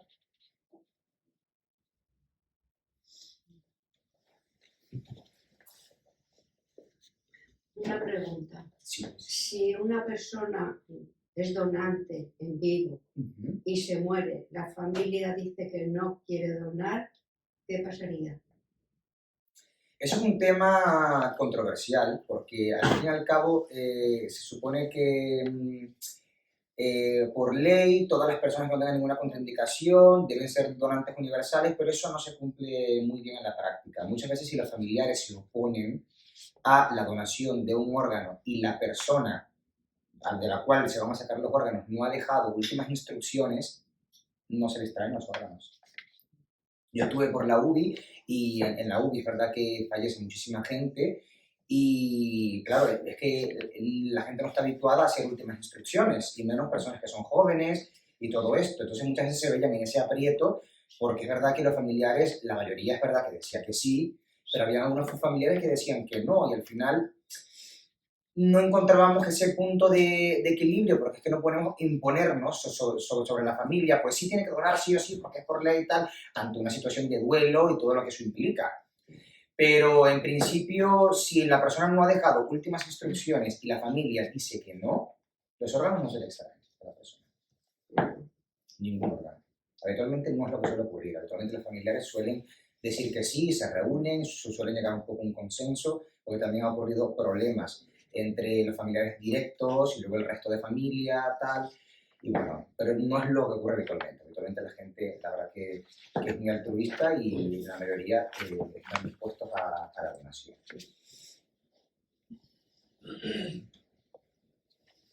Vale. ¿Puede ser incluido un paciente en ERCA en la lista de espera? Sí. De hecho, actualmente, que la consulta de enfermedad renal crónica la está llevando la doctora Karen y la doctora Nika, el estudio pretrasplante ya se lo comienzan a hacer al paciente desde que están en la consulta. E incluso los pacientes aún no han entrado a diálisis, porque es verdad que es difícil prever cuándo van a entrar. Hay personas que es verdad que van progresando bastante rápido, pero luego se estancan un poco. Y se les mantiene un poco de función renal y pueden pasar meses, incluso años, un poco ya con esa función renal estancada, y se mantiene durante muchísimo tiempo, que pasa también mucho cuando se manda a hacer las fístulas y toda esta historia, que también es un punto importante, que se supone que la recomendación son 6 meses antes de que se prevea que la persona va a entrar en diálisis, pero es que eso es muy difícil hacer esa predicción, es que no tenemos una bola de cristal. Hay personas que se prevé, según la tendencia, pues a lo mejor es verdad que me entren en 6 meses, pero luego se estancan o empeoran en 1 mes. Tienen un proceso agudo, una gastroenteritis o alguna complicación quirúrgica o alguna historia y ya en ese mes, nosotros pensando que a lo mejor iban a entrar en diálisis en 6, 8 meses, pues ya en 1 mes nos entran en diálisis. Entonces, ya actualmente se les hace el estudio de pretrasplante a los pacientes en la consulta de enfermedad renal crónica avanzada. Lo único es que siempre cuando se va a seleccionar un receptor, el tiempo en diálisis, ya sea en diálisis peritoneal o en hemodiálisis, se considera muchísimo. Se le da siempre eventual prioridad a las personas que tienen más tiempo en diálisis, porque lógicamente que el hecho de estar más tiempo en diálisis es una limitante en una vida normal que va a tener una persona, pero no solamente eso, sino todas las complicaciones que eventualmente se desencadenan del proceso de diálisis, y sobre todo las personas que no tienen nada y no tienen una cosa que llamamos nosotros diuresis residual. Entonces, todas estas cosas implican que el paciente se vaya calcificando más, que el paciente tenga a lo mejor más complicaciones, y si nosotros logramos eso, acortarlo o cortarlo con un trasplante, pues sería, digamos, lo ideal. Por eso el tiempo en diálisis siempre se considera cuando se va a seleccionar un receptor. Lógicamente, la compatibilidad es lo primero, siempre, ahora que no hacemos todavía, que no hacemos el trasplante de grupo incompatible, pues el grupo sanguíneo es como lo primero que se mira y luego una de las cosas que se considera es el tiempo que ha permanecido la persona en diálisis, ¿vale? Pero bueno, hay ciertos matices que eso eventualmente se puede llegar a considerar porque se han visto casos, como por ejemplo personas de grupos que son un poco frecuentes, como por ejemplo del grupo B, por ejemplo, a lo mejor, y son personas que no, a lo mejor en la lista de espera, pues las 3 personas que estaban allí y que tenían a lo mejor 3 años en diálisis, pues están por algún motivo en contraindicación. Y casualmente esa persona ya estaba incluida en lista y está en enfermedad renal crónica avanzada y pues esa persona se trasplanta. No es lo que ocurre de manera habitual, porque habitualmente la lista de espera es bastante amplia, pero bueno, es una posibilidad. Por eso el estudio para trasplante ahora lo estamos haciendo en la consulta de ERCA, que se incluye. Pero bueno, es importante tener en cuenta que siempre se considera el tiempo en diálisis, ¿vale? Bueno, ¿alguna pregunta con respecto a la ERCA o a la prediálisis? ¿Alguna cosilla, alguna otra inquietud que tengan? Bueno, si les surge alguna cosilla lo vemos al final, ¿vale? Vamos a pasar a la parte de la hemodiálisis. Hay una persona que hizo una pregunta bastante particular, ¿qué es y para qué sirve el KTV? ¿Está aquí esa persona? Sí, yo. Ah, vale. Pero yo lo sé, pero era porque sabía que nadie lo iba a preguntar. Vale, pero pues sí, sí, porque es una pregunta muy específica, pero es verdad que muchas veces lo manejamos en la diálisis, que tiene un KT o un KTV o tal. Esos son parámetros que se utilizan, que mediante una serie de medidas nos los da la máquina y que nos dicen un poco cómo va la diálisis de esa persona, si se está dializando correctamente, si se está infradializando, cómo va un poco. Es un parámetro objetivo que utilizamos nosotros los nefrólogos para hablar un poco cómo está yendo esa diálisis. Esto es una fórmula que calcula un poco la máquina, donde la K significa aclaramiento de urea, la T el tiempo y el volumen sería un poco el volumen de distribución de la persona. Eso serían un poco los parámetros consejos. Eso hace una serie de cálculos matemáticos y pues luego con ese parámetro nos permite un poco guiar si la persona se está dializando bien o se está dializando mal. A pesar de que podemos ver en el resto de parámetros que puede ir todo bien, si esto no está alcanzando los parámetros que nosotros consideramos adecuados, pues hay que buscar porque está ocurriendo algún problema, ya sea que tenga algún problema con la fístula, ya sea que el tiempo, muchas veces personas comienzan con poco tiempo, a veces comienzan con 3 horas o algo, a lo mejor el tiempo no está siendo suficiente de la diálisis. Eso hay que mirar una serie de parámetros que nos permiten un poco pues saber que el paciente o la paciente no se está dializando correctamente y que a lo mejor tenemos que buscar alguna cosilla que se nos está escapando para optimizar esos parámetros de la diálisis, ¿vale? Y los resultados, los datos, depende de cada persona, ¿no? A ver, el KTV, que considera un poco el volumen de distribución y todo esto, es verdad que está un poco más artefactado, porque por ejemplo una persona que está amputada, ese valor no es objetivo, porque está considerando, digamos, un poco la máquina como que está haciendo el cálculo completamente en toda la persona. Entonces está un poco artefactado. Pero está otro valor que no considera la B, el volumen, sino que es el KT, donde es más objetivo y ese nos permite un poco una actuación de manera un poco más objetiva, porque con ese sí podemos nosotros decir únicamente tenemos las 2 variables que sería el tiempo, que lo podemos controlar, y el aclaramiento de urea, que sería la K, que es algo un poco más constante, y eso sí ya nos permite de manera un poco más objetiva saber si está ocurriendo algo de verdad allí o no está ocurriendo. Habitualmente, para saber un poco los rangos de normalidad en las mujeres, pues un KTV más o menos se considera por encima de 45, una diálisis óptima, y los varones, dependiendo un poco también de lo grande, del peso que tenga la persona, por encima de 48-50, ¿vale? En los varones. Y el KT, habitualmente por encima de 1,3, se considera un KT ya donde el paciente aparentemente está teniendo una buena diálisis, ¿vale? ¿Y esas medidas aparecen en la propia máquina o tienen que hacer una analítica para saber? No, esas medidas las podemos hacer manual.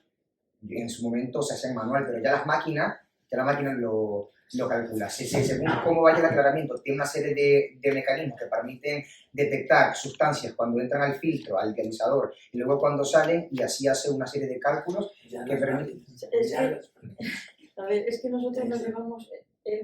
hacemos hemodiálisis en casa. Sí. Yo es la primera vez que oigo ese concepto. A mí nadie me habló de nada. Las hemodiálisis en casa Esa información la mandan por correo electrónico. No, no, y pero lo es que esta reciben. será muy antigua. A lo mejor puede Ah, ser. vale, es que actualmente hay diálisis domiciliaria que es Salamanca y claro, eso es un parámetro que realmente no sé si les aparecerá en la pantalla porque es una máquina mucho más pequeña, pero esa información la mandan al A mí correo. solamente me dijeron que hasta 300 podía llegar en la densidad. El flujo. En el flujo. Eso Y es. era lo que tenía que tener pendiente y todo lo demás. Y lo demás, digo, ¿y esto qué nos está contando? Claro, el resto de Pero parámetros. eso tiene hecho yo ya las máquinas. Ah, bueno, Claro, es que las máquinas han evolucionado muchísimo, vamos. Ahora mismo es que tenemos unas máquinas súper inteligentes que nos hacen, que creo que incluso hay muchas funciones de las máquinas, que son funciones mucho más específicas, y todo esto, que tampoco tiene una connotación clínica tampoco excesivamente relevante, pero que a veces nos las perdemos, es decir, que no sabemos cómo manejarlas. Una función que tampoco tiene una relevancia clínica muy importante, pero es que las máquinas ahora son una barbaridad, la verdad, las cosas que hacen. Y Luis, ¿tú recomendarías a los pacientes que quieren saberlo? Claro, los que no, pues nada, que preguntarán después de cada sesión que cómo les ha quedado la KTV? A ver, yo no lo recomendaría, porque creo que eso hay que hacer luego una especie de mediana. Hay que tomar en cuenta, porque puede ser que en una sesión de diálisis se haya pinchado mal la fístula, haya problemas de flujo, o simplemente la persona se haya hipotensado, lo hayan sacado de la diálisis una hora antes, y a lo mejor si haces el cálculo del KTV o del KT, es que ese día no te va a salir bien. Entonces eso es lo que hay que hacer, que es lo que hacemos mensualmente cuando solicitamos las analíticas y se hace el tratamiento. Eso luego se hace un poco una mediana, viendo un poco cómo ha sido la evolución de todos los KT y los KTVs en el mes, y más o menos se sabe, porque habrán días, porque siempre los hay, donde realmente el flujo no es óptimo, el que está dando problemas, o la fístula se pinchó mal, o tiene un hematoma y no puede ponerse a los flujos óptimos.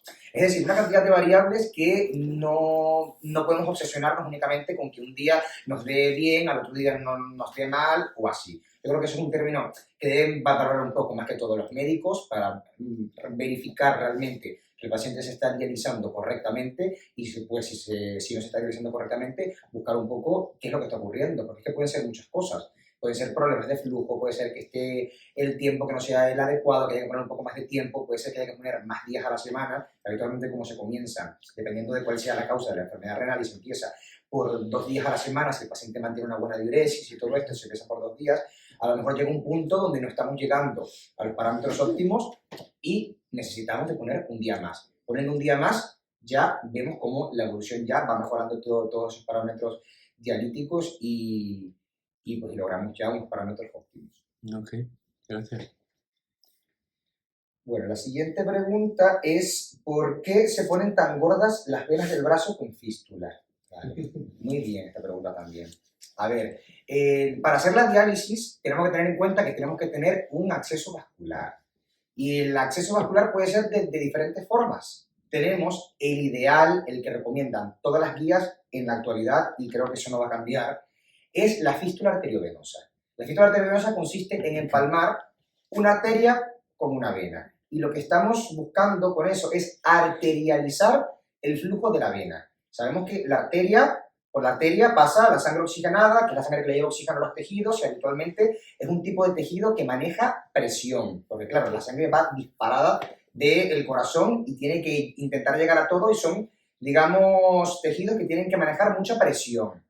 Entonces, la vena, por el contrario, es todo el proceso de retorno, después que la sangre ha pasado por todos los tejidos, de toda la sangre que se va regresando, es que va pasando por la vena, y la vena es un tejido que tiene que manejar volumen. Es decir, que tiene que manejar toda esa sangre que va llegando a los tejidos, recogerla y llevarla nuevamente al corazón. Entonces, una arteria, por las características del tejido, no se podría estar pinchando como se pinchan a los pacientes de diálisis, porque es un tejido muy grueso, harían trombosis, bueno, una cantidad de cosas que no es concebible nosotros pinchar una arteria 3 días a la semana. Lo que se hace es empalmar la arteria con la vena y arterializar todo el flujo de la vena. La vena, si es un tejido que es más fino, es un tejido que maneja volumen, que se recupera con bastante facilidad, y habitualmente, al tener, digamos, arterializado, teniendo un flujo adecuado en la vena, nosotros podemos pinchar y podemos hacer las sesiones de diálisis correspondientes. ¿Que por qué se ponen grandes? Las venas, como he dicho anteriormente, son unos tejidos que van manejando un poco volumen. Pero es que si aparte de eso yo lo estoy conectando a una arteria que me manda la sangre a toda presión, eso va a provocar que el tejido comience a, digamos, a dilatarse o a ponerse un poco más grande, que eso es lo que buscamos nosotros cuando hacemos este tipo de procedimientos. Bueno, que lo hacen los cirujanos vasculares, hacer una fístula, arterializar el flujo de la vena. La vena, al conectarse con la arteria, el flujo se dispara y por lo tanto comienza a dilatarse, comienza a comportarse un poco como la arteria. Lo que pasa es que la arteria, como es más gruesa, no se dilata, controla la presión, pero la vena, como no la puede controlar, pues va cediendo y se va poniendo más grande. Pero precisamente eso es lo que se busca. Lo que pasa es que a veces, dependiendo de cómo sea la punción y cómo sean las características del tejido de la persona, esas venas comienzan a dilatarse demasiado y comienzan a producirse pues los aneurismas y todas estas cosas que se ven en muchos pacientes de diálisis, que son las bolas estas encima de la fístula, y que eso es una cosa realmente que vemos con mucha frecuencia, y que eso, pues, tratamiento como tal, pues no tiene. El tratamiento es, si ya está en, digamos, un momento crítico donde se puede romper y todo esto, es ligar la fístula y hacer otra. Y la cuestión sería es prevenirlo, y la prevención se hace primero controlando los factores de riesgo como hipertensión arterial y todo lo que conlleva, y favoreciendo una punción en escalera. Es decir, evitando la punción en el mismo sitio para favorecer que esa parte donde se hizo la punción, por ejemplo, el lunes, cicatrice, pinchar en otro sitio y así, para que todo vaya a seguir cicatrizando de manera uniforme y no se produzcan estas complicaciones como los aneurismas que se producen en las venas, ¿vale? ¿Alguna pregunta con respecto a esto? Vale, ¿por qué se tiene calambres durante la sesión de hemodiálisis? Bueno, durante y fuera, dice. Durante, la sesión de hemodiálisis. Bueno, yo creo que esto los pacientes de hemodiálisis lo saben bastante, lo tienen bastante claro, ¿verdad? A ver, los calambres se pueden producir por varias cosas.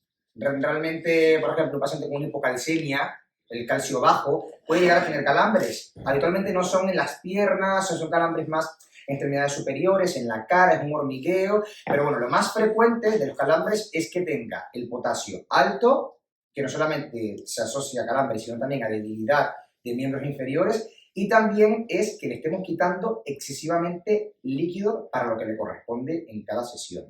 Hay que tener en cuenta que no deja de ser una persona que no orina absolutamente nada y se le conecta una máquina y se le estén quitando 4 litros en 4 horas, su cuerpo por dentro sufre una serie de cambios, está intentar pasar agua para acá, pasar agua para allá, a veces no le da tiempo en esas 4 horas de lograr equilibrarse completamente, y claro, es como que esté por dentro de la circulación, esté como depresionado, como que le falte líquido. Y eso provoca mucho, no sé si les pasa mucho, que cuando cruzan las piernas y las tienen así un rato cruzadas, luego que las quitan tienen como hormigueo. Eso es por falta de circulación muchas veces, que puede ser por compresión de un nervio, por muchas cosas, pero muchas veces es porque en cierto punto disminuye el flujo sanguíneo de esos músculos y provocan eso, que es más o menos lo que pueden experimentar las personas cuando se les quita demasiado líquido o cuando traen demasiado líquido y se les intenta quitar pues todo el líquido que traen, que es que no dejan de ser al final 4 litros, muchas veces que se le quitan a muchos pacientes en 4 horas. O más.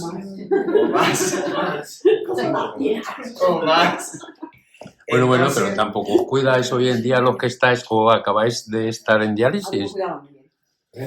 A ver, los 4 litros en nuestras sesiones de diálisis se le quitaba muy poca gente, ¿eh, Paco? No, pues aquí venía la gente con 5 pues 6. Yo voy controlado, de 4,5 no pasa. Vale. a ver, es verdad que, bueno, que muchas veces nosotros hacemos mucho énfasis, es verdad, en los pacientes que tal, y muchas veces le reñimos y tal, pero yo pienso que también, bueno, hay que tomar un poco las cosas en perspectiva, y yo sé que es complicado y a veces es difícil, en cierto punto, controlar todas esas cosas, que no deja de ser, pues, todos los líquidos que tomas, desde una infusión, un café, todo lo tienes que estar contabilizando. El agua, la comida per se tiene agua, la comida tiene muchísima agua. Entonces, claro, todas son cosas que van sumando. Claro. Entonces, claro, y luego está también la parte, porque siempre se le dice a los pacientes, de todos los riesgos que eso eventualmente puede conllevar, que no deja de ser 4 litros dentro de la circulación, y que no estoy orinando y que está dentro de mis arterias. Por así decirlo, eso provoca elevación de la tensión arterial, incremento de riesgo de sufrir edema agudo de pulmón, que me incrementen los edemas en las piernas y pues por todas las cosas que eso conlleva. Entonces yo creo que hay que intentar buscar un poco un equilibrio, una cosa. Es verdad que las máquinas ahora tienen la posibilidad de controlar un poco la cantidad de sodio que se le está pasando. Yo creo que ese parámetro a lo mejor sí le tenemos que prestar un poco más de atención, a lo mejor optimizar un poco lo del sodio, sobre todo en los pacientes que tienen problemas de sobrecarga de líquidos o que no hacen bien la restricción de líquidos y todo eso, porque es que recientemente estuve en un congreso de diálisis y estuvieron haciendo ese hincapié muchas veces que algunas personas mejoraban cuando se optimizaba un poco una cosa que se llama el perfil de sodio o la cantidad de sodio, pues muchas veces mejoraba también todo lo que era la sed y todo esto en los procesos intradiálisis. Sí, se nota, ¿eh? ¿Te lo han hecho a ti? Me lo hizo Gonzalo. ¿Te lo hizo Gonzalo? Sí se nota, ¿no? Bueno, es verdad que es un parámetro que no está estandarizado, la verdad, que no está muy estandarizado en todos los centros de diálisis, pero es verdad que lo estuvieron comentando y sí, porque hay un valor estándar que se pone en los pacientes y un valor que es verdad que no suele modificarse, a menos que sea una cosa muy trascendental, pero que no suele tampoco, porque tampoco tiene una connotación clínica extremadamente importante. Pero bueno, yo creo que a lo mejor eso sí podemos hacerle un poco de énfasis, sobre todo para mejorar un poco todo lo que es la ganancia de peso interdiálisis, que sí se nota, ¿no? Pues mira, eso le daré una sesión y les comentaré a los compañeros para que, vamos, yo no estoy bajando a todo el mundo, a todos los que puedo ver les bajo, yo se los bajo.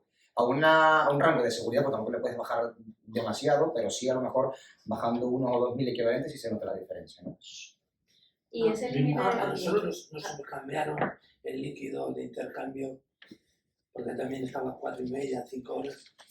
Pero a verlo de lo que se está diciendo ahora. Sí. Yo recuerdo cuando empezó se hacía la diálisis que el poquito agua que bebía tenía que estar helada. Yo no sé si a vosotros pasará lo mismo, Sí. pero helada. Yo da ya igual me que fuera diciembre, que enero, un yo decía, te vas a invento coger muy una faringitis. Los cubitos estos de hielo que vienen en plástico, Pues sí. te Te lo metes en la boca y te refresca muchísimo y no tragas casi nada. Es por algo. A ver, es verdad, en principio no. Lo que pasa es que es verdad que se asocia siempre, o hay una percepción de que tomar el agua más fría te va a quitar la sed más rápido, pero eso mucha gente sabe que eso ya no es así, que eso es falso. Al final se pierde más tiempo, o el agua se mantiene más tiempo en el estómago, favoreciendo a que llegue a una temperatura similar a la del cuerpo, y tarda más en absorberse y por lo tanto tarda más en quitar la sed.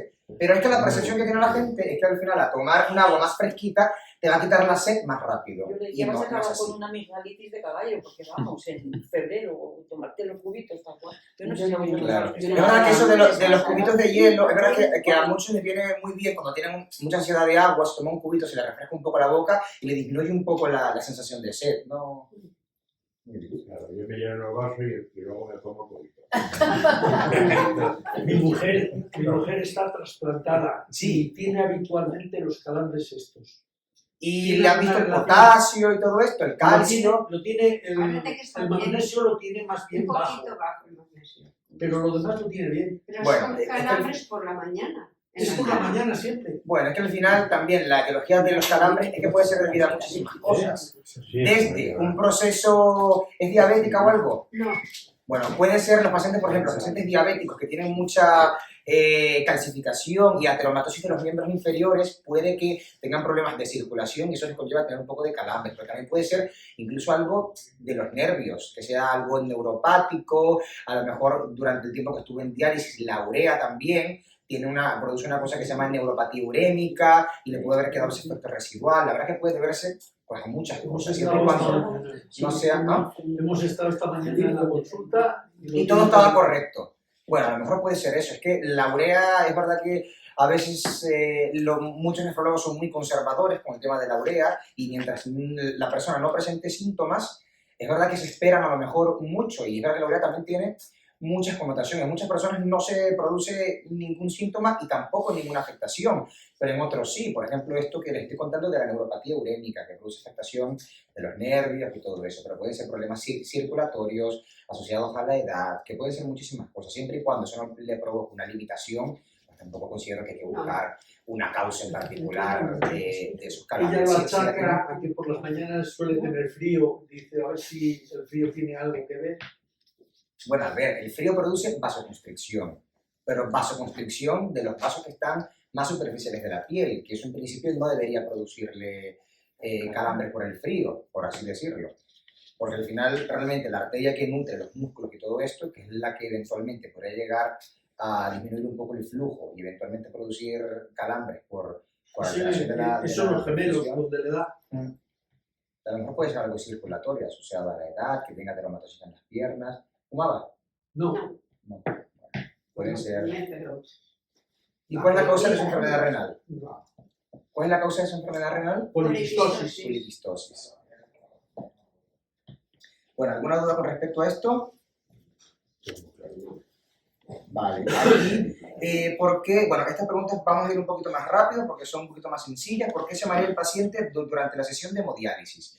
A ver, es importante saber que cuando se conecta un paciente a la diálisis y se le está quitando el líquido, lo que se espera, por así decirlo, es que la tensión se eleve. Y es porque al quitar el líquido se activa una cosa que se llama sistema renina-angiotensina-aldosterona y eso provoca que se eleve la presión arterial, ¿vale? Pero también tenemos la contraparte de cuando un paciente se le conecta a la máquina, a la diálisis y se le está quitando el líquido, también toda esa depresión de volumen que estamos haciendo también va a provocar que intravascular baje, digamos, todo el líquido y eso también le produzca una hipotensión. Y muchas veces los pacientes se marean porque hacen muchas hipotensiones, ya sea porque tienen algún problema cardiológico y eso hace que hagan las hipotensiones en la diálisis o que se le esté quitando muchísimo líquido, más del que se debe, porque la persona a lo mejor está perdiendo peso o todo esto, o simplemente que esté pasado de medicación antihipertensiva, que eso también pasa muchísimo.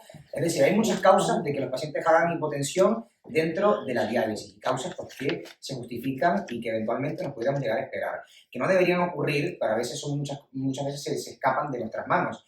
Hay pacientes que a lo mejor no son candidatos a trasplante renal por uno u otro motivo y tienen que estar en diálisis, y a lo mejor tienen un problema cardiológico muy importante y ese es el motivo por el cual hagan mucha bajada de tensión durante la diálisis. Y al final son cosas que tenemos que intentar modificar otros parámetros, ya sea incrementar los días que van a diálisis, bajando la cantidad de líquido que le ponemos, si todavía orina un poco, incrementar un poco lo del tema de la diuresis o favorecer que orine más con los diuréticos y todo esto. Pero bueno, a veces pues, es bastante difícil lograr encontrar ese equilibrio entre quitar la cantidad de líquido suficiente o los antihipertensivos o todo esto para que no haga una bajada de tensión en la diálisis, ¿vale? Y también esto se relaciona con la siguiente pregunta. ¿Qué más se pone uno cuando te da un bajón y qué bien estás cuando te recuperas? Claro. Sí, claro. Es que al final el bajón de la tensión y todo esto disminuye la perfusión cerebral. Y al final eso provoca mareos y una sensación como de muerte inminente. Y al final, lógicamente, cuando ya se recupera y comienza a reperfundir todo, la sensación es, yo siempre, bueno, yo nunca lo he experimentado, pero yo siento que es como las personas que tienen diarrea, que no se compara, ¿no? Las personas que tienen diarrea y se están en un sitio público reventando y logran encontrar un sitio donde poder hacer y hacen y quedan como así. Es un subidón. Es un subidón. Y si encima te pones A veces dices, el coño, chute que te pones, vamos a hacer que me maree para que luego me recupere y es un subidón. Igual os meten algo más ahí. Que igual os meten algo más para que os recuperéis. Sí. Bueno, mira, lo manejamos con una cosa que se llamaba volumen, que ya el volumen lo conocen ya todos, pero el volumen lo han dejado de producir. A ver, es verdad que el volumen, al fin y al cabo, tiene unas cosas que tampoco es que son muy buenas. Que te dan subidones. No eso, pero que tiene unos polímeros allí de azúcar y todo esto que bueno, al final no son tan buenos y ya los han dejado de producir. No porque hacían o porque era mal, porque su uso era muy puntual, pero los han dejado de producir porque hay otras cosas que se pueden utilizar para favorecer un incremento de la tensión en una persona que se le ha bajado la tensión por el motivo que sea. ¿Cuál es el problema? Que todos los que tenemos en el hospital tienen potasio y no se pueden poner a los pacientes de diálisis. Entonces, actualmente se está manejando con suero, que eso es poca cosa, porque se les pasan bolos de 200 cc, que bueno, eso es poco, realmente yo creo que son más las medidas de poner allí un poco al paciente en posición de Trendelenburg y todo esto, que tienen un mayor efecto que ponerle esos sprays de... Yo muchas veces, luego me enteré tarde, que cuando me dolía la cabeza no me decía nada de... Porque digo, jo, si le digo que me pongan el paracetamol, más líquido para el cuerpo. Claro. Y luego me enteré que se lo quitaban, que lo Todo. restan. Jo, pero me enteré tarde. La cuestión es que muchas veces todo no se puede. Uno se mete en la cabeza y muchas veces hay pacientes que están desnutridos y que se les pone un apoyo con nutrición parenteral, que es el liquidillo blanco que tienen muchos de los pacientes de diálisis, y uno puede pensar, bueno, porque es un líquido que tiene que quitarse. Si se le pasa a 1 litro, hay que quitarle 1 litro a mayores de lo que se le está quitando según el peso que traiga el paciente. Pero realmente no es así como uno lo mira, que estoy metiendo por un lado y voy quitando por el otro lado, no es igual. Yo le decía, dármelo en pastillas, que la bolsita esa tiene líquido, no fastidies.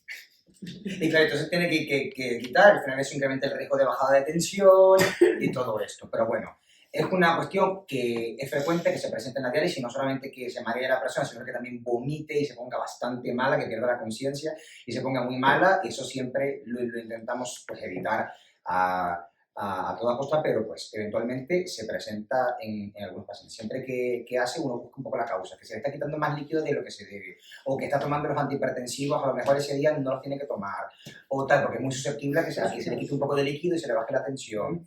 Y bueno, y muchas cosas que se pueden realmente implementar para favorecer a que sea un evento que no se repita, ¿vale? Eso es peligroso.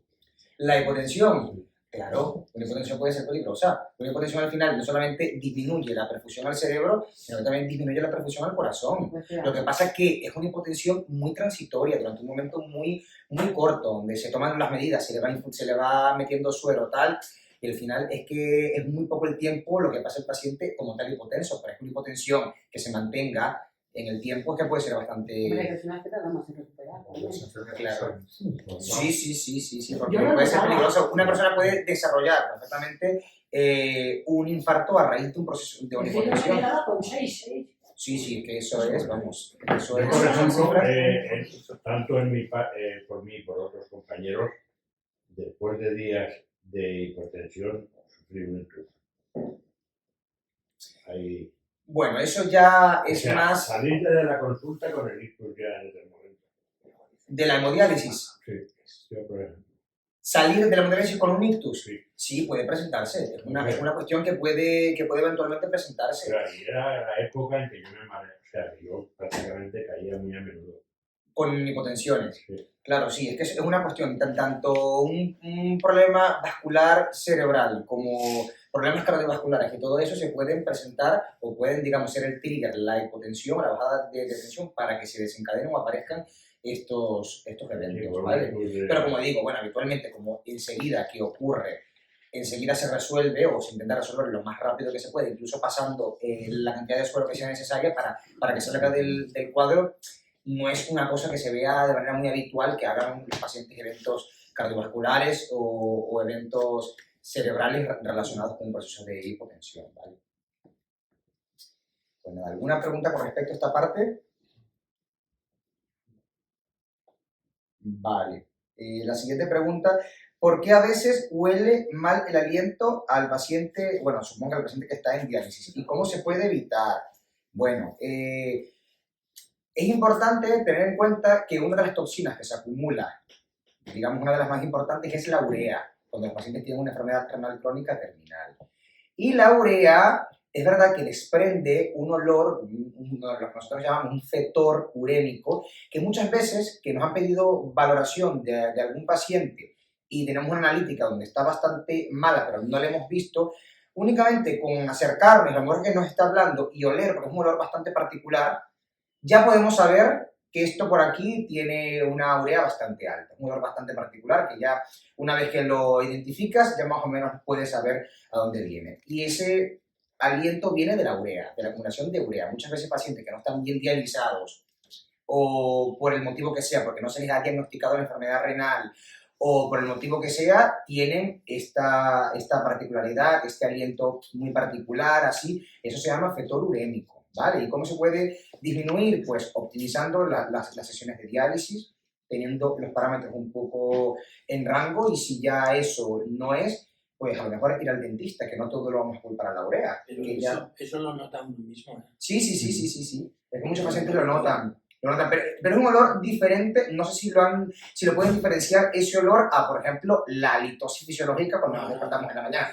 Es distinto. Y yo sé, porque yo también pues, lo he olido y yo sé que es un olor bastante particular, que es desagradable, pero bastante particular. ¿Y cómo se puede mejorar eso? Pues optimizando, ya sea si el paciente está en diálisis peritoneal, optimizar pues, los parámetros dialíticos en hemodiálisis, lo mismo, y pues favorecer esa urea que esté un poco en rango de seguridad y que esté óptima. Se puede sustituir el agua para beber por otros líquidos, por ejemplo, cerveza sin alcohol, vino, refresco. Sí, ya. A ver, bueno. A ver, a mí no me gusta ser restrictivo, porque yo pienso que independientemente ya bastante tiene la persona con tener la enfermedad renal crónica, con venir 3 días o 2 o los que tenga que ir a la diálisis y todo eso, más toda la caña que le damos allí con el asunto de la dieta y todo esto. Entonces es verdad que yo soy muy poco restrictivo, yo sí estoy a favor que de vez en cuando pues, la persona se permita algún capricho, porque yo pienso que tampoco la idea es intentar pues, llevar la vida de la persona lo más parecido a lo que llevaba anteriormente o antes de entrar en diálisis. Eso ya es bastante difícil, pero pues si eventualmente a lo mejor alguna cosilla le provoca, pues yo soy muy permisivo con ese sentido. Lo único es que, por ejemplo, el asunto de los refrescos. Los refrescos tienen una cantidad ridícula, bárbara, horrorosa de fósforo. Entonces los refrescos es una cosa que yo no recomiendo que lo consuman ni la gente que no tenga ningún tipo de enfermedad y menos aún las personas que están en diálisis, porque tiene una cantidad de fósforo horrorosa. Entonces, no solamente es que sea un líquido y que no tenga azúcar y a lo mejor sean 300 mililitros y que yo a lo mejor en el día me puedo tomar un refresco y sustituirlo por tal, sino es todo lo otro que tiene no solamente el refresco, sino también el vino, la cantidad de alcohol y de azúcar que tiene el vino. Y pues la cerveza sin alcohol, por más que no tenga alcohol, igual sigue siendo pues eventualmente una bebida que sigue siendo procesada y todo esto, que lo ideal pues es tomar el agua. Lo que sí, o con lo que sí se podría sustituir en su totalidad, es por ejemplo con infusiones. Eso se puede hacer, se puede sustituir perfectamente, prepararse. Yo no sé si lo han probado, hay una infusión que es de hibiscus, que se llama hibiscus, o flor de Jamaica, o todo esto, que es riquísima, tiene como un sabor a naranja, así muy cítrico, muy rica, y muchas personas también lo que hacen es meter una jarrita con esto, con las flores de Jamaica, con toda esta historia, y en vez de tomar agua, como esto no tiene ningún tipo de ion ni de nada, o sea, es como agua con un poco de sabor natural. Yo cuando podía beber líquido me hacía el Nestí casero, me hacía de té, Sí. luego el limón, Sí. y la sacarina y punto. Bueno, muy bien.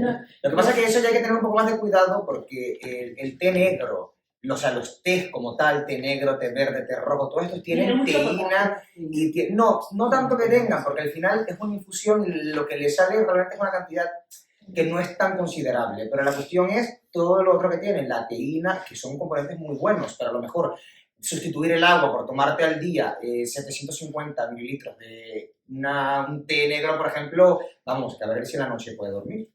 No, pero yo le metía coca, eso, y era una botella. O sea, como una sola bolsita, así. Sí. Bueno. Y con limón y un poquito de sacarina, pero era una botella de 1,5 litros. Para cambiar un poco el sabor. Pues sí, para cambiar, pero eso lo pueden hacer intentando también que sean más que todo infusiones, que esas sí no tienen nada de nada. Vale, y luego pasamos a la diálisis peritoneal. ¿Quién está aquí en diálisis peritoneal? Yo he estado. ¿Has estado en diálisis peritoneal? He estado. Has estado. Vale, bueno, estas preguntas las respondemos rapiditos. ¿Se pueden bañar en la piscina y en el mar las personas con un catéter estando en diálisis peritoneal? No. Vamos, esto al final no deja de ser un catéter que tiene un agujero allí y que ese agujero ya las personas que han estado en diálisis peritoneal saben que lo tienen que cuidar como si fuese, vamos, el ojo. Eso no puede estar en contacto con eso, con líquidos y menos de piscinas o de mar, donde se puede contaminar con cualquier cantidad de bichos y de cosas. No es recomendable en absoluto. Ni siquiera con los apósitos estos especiales que hay. Hay apósitos especiales, es verdad, hay apósitos especiales que provocan una oclusión prácticamente completa y todo esto, pero bueno. Mejor. Yo, la verdad que yo preferiría... No entra ni gota de agua. Porque Pero ¿y si no- vienen, pero ¿y si vienen con algo por allí, con No, yo lo he alguna...? probado cuando tenía catéter de cuello, Sí, para meterme en la piscina, que me lo trajeron. sí. Y no entraba nada. Ni gota. Ni gota. Me baña con COVID. Bueno, Karen, ¿sí? A ver, es verdad que hay un catéter aquí. A ver, es diferente. Es un catéter que tengas que meter únicamente las piernas, ¿sabes? En principio, mira, hay muchas personas que a lo mejor con estos apósitos nuevos, que son oclusivos totalmente y todo esto, son un poco más permisivas, pero con todos los bichos que nos podemos encontrar en la playa y todo esto. Y es que todo lo que implica eso, que se infecte el orificio, luego que haga una tunelitis, luego que haga una peritonitis y que se le tenga que quitar el catéter peritoneal por eso. Siempre la gente que se baña en la misma piscina. Claro. A mí- Es verdad que la piscina tiene mucho cloro, las No, posibilidades... pero yo me metía a la mía, Sí. que la hacía yo el pH y todo. Ah, bueno, claro. ¿Y que te metías tú sola o con tu familia? O como mucho 5 personas. Entonces, bueno, es verdad que hay apósitos oclusivos que en principio se pueden meter al agua y todo esto, pero no sé, a mí me parece que es complicado porque si hay algún árbol y llega a entrar un poco de agua, eso es como los móviles, estos que traen que no son aptos para el agua y tienen los protectores estos y se meten, vamos, yo nunca lo haría ni lo... Yo pillé el bicho y era al hospital, o sea, que se quedó ahí. Era un bicho de los hospitales, un bicho mal. Y no hubo Valencia. forma, cuando se pegan del plástico, Y cuando vine en Sagunto hacia aquí a Salamanca, Reno me dijo, va afuera. Tienes el bicho ahí, de ahí no sales. sí, y cuando se pegan al plástico, es que no hay forma de No había forma. De ahí quitarlo. pasé morir que seguía. Bueno, la próxima pregunta, ¿cómo actuar si hay problemas que no se pueden resolver o que no puede resolver el paciente con la cicladora durante la noche? Bueno, para que los que no sepan, la cicladora es una máquina que funciona con los pacientes que tienen diálisis peritoneal, que les hace las infusiones y los drenajes del peritoneo por la noche. Los pacientes se conectan por la noche, les va metiendo el líquido, les va sacando, les va metiendo el líquido, le va sacando, y luego, dependiendo de cuál sea el requerimiento del paciente, les deja con líquido durante el día, que se llamaría con día húmedo, o quedan sin líquido por el día, que sería día seco, ¿vale? Entonces, ¿qué es lo que ocurre? Que puede llegar a presentarse un momento donde se va la electricidad y ¿qué hago si tengo la máquina allí y tal? Pues para que el paciente entre al programa de cicladora, ya tuvo que haber estado un tiempo haciéndose la manual. Allí es súper sencillo. Se pasa perfectamente la técnica a la manual. La máquina tiene un proceso de un cebado y es una cuestión que permite la desconexión, y si tenía el líquido dentro, pues dependiendo del tiempo que haya estado el líquido dentro, pues me lo dreno y comienzo con mi manual hasta que venga la luz y pase todo lo que pase, y luego ya la noche siguiente se vuelve a conectar perfectamente con la rutina. Que tiene una batería muy potente. Claro, por eso, que A mí no... se me A ver, dio la luz y ¿y aguantaba toda la noche? un par de horas. Un par de horas, claro, pero a lo mejor sí. Y es poco habitual que se vaya la luz, vamos, tiene que ser un pueblo muy metido por allí, que se vaya y no lo arreglen en 4 horas a lo Y si mejor. había más problemas, lo que dices tú, te desconectabas. Y te lo haces manual, Manual, sin ningún problema. Pero bueno, eso muchas veces es muy cómoda, la verdad es que es una pregunta que hacen las personas. ¿Y qué hago con la cicladora? Si tiene la cicladora no se va a apagar inmediatamente, va a permitir, si estaba infundiendo, terminar de infundir, o si estaba drenando, terminar de drenar, y de allí pasar a la manual hasta que venga la luz y ya se arregle pues toda la gestión, que no pasa absolutamente nada, siguiendo las medidas de asepsia y antisepsia como se debe. Bueno, quiero añadir una cosita. Creo que la persona que preguntó lo decía también, pues se le daba la máquina en, yo qué sé, un error o algo. Ahora, para que lo sepáis todos, creo que hemos informado ya, pero los que estéis en, creo que no hay nadie, de peritoneal, ya tenemos una solución, ya hay un número de teléfono.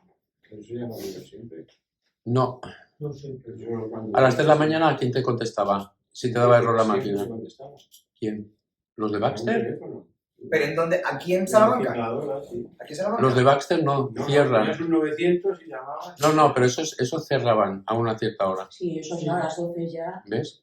Entonces, si te pasa a las 2 de la mañana, ¿qué haces? Pero ya hay un número de teléfono, está en esta tarjetita que de vez en cuando envío, con números importantes, ahí está el número de teléfono. Os atienden desde Nefro de aquí de Salamanca. Para la próxima vez, o quien algún día tenga que hacerse diálisis peritoneal. Pero la respuesta de Luis también ha estado muy bien. Por ejemplo, no tenía ni idea de eso. La próxima pregunta es, ¿la diálisis peritoneal dura para siempre? Pues no. La diálisis peritoneal no es una diálisis para siempre. Ojo, recientemente ingresó un paciente de León que tiene 14 años en la peritoneal y fue un poco así, vamos, que no me lo creía. Y estupendamente, con drenajes adecuados, parámetros dialíticos excelentes y tiene 14 años en la peritoneal. Con un catéter implantado hace 14 años. Nunca había tenido ninguna peritonitis, nada, la verdad que ha tenido mucha suerte. ¿Cuál es la cuestión? En la diálisis peritoneal lo que se busca es el intercambio el eliminar todas estas sustancias tóxicas a través de una membrana natural que es la membrana que tenemos en el peritoneo. La membrana peritoneal. El peritoneo es una membrana que recubre todas las asas de intestino, todo esto, y que tiene muchos vasos sanguíneos. Lo que se hace o lo que se intenta hacer con esta técnica es que al infundir un líquido que tiene una cantidad de glucosa específica, dependiendo del requerimiento que tenga el paciente, va a provocar chupar agua al peritoneo, porque va a ser como una especie de poder osmótico, va a favorecer que toda el agua o parte de agua pase desde el espacio intravascular, desde por dentro de los vasos sanguíneos, a la cavidad peritoneal. Eso es uno, digamos, de los mecanismos con los cuales funciona la diálisis peritoneal. Al arrastrar toda esa agua también vienen todas estas toxinas, y no solamente toxinas, que, bueno, el potasio no es una toxina, pero lo estoy incluyendo también dentro de las toxinas porque alto es que puede matar. Entonces es una, digamos, de las modalidades una de las funciones o cómo es el mecanismo de la diálisis peritoneal. La cuestión es que el peritoneo permanentemente no puede llegar a estar haciendo esta función. Con todo lo que le metemos para favorecer chupar agua desde dentro de los vasos sanguíneos al interior de la tripa, utilizamos glucosa. Y esa glucosa a largo plazo va a provocar que la membrana del peritoneo comience a engrosarse, comience a fibrosarse, comience a tener problemas para pasar el líquido, para pasar la sustancia, comience a perder células capilares, comienza a perder un poco la función. Y ya llega un punto en donde llamamos nosotros que hay un fallo de membrana y ya el paciente eventualmente tiene que transferirse a otra técnica.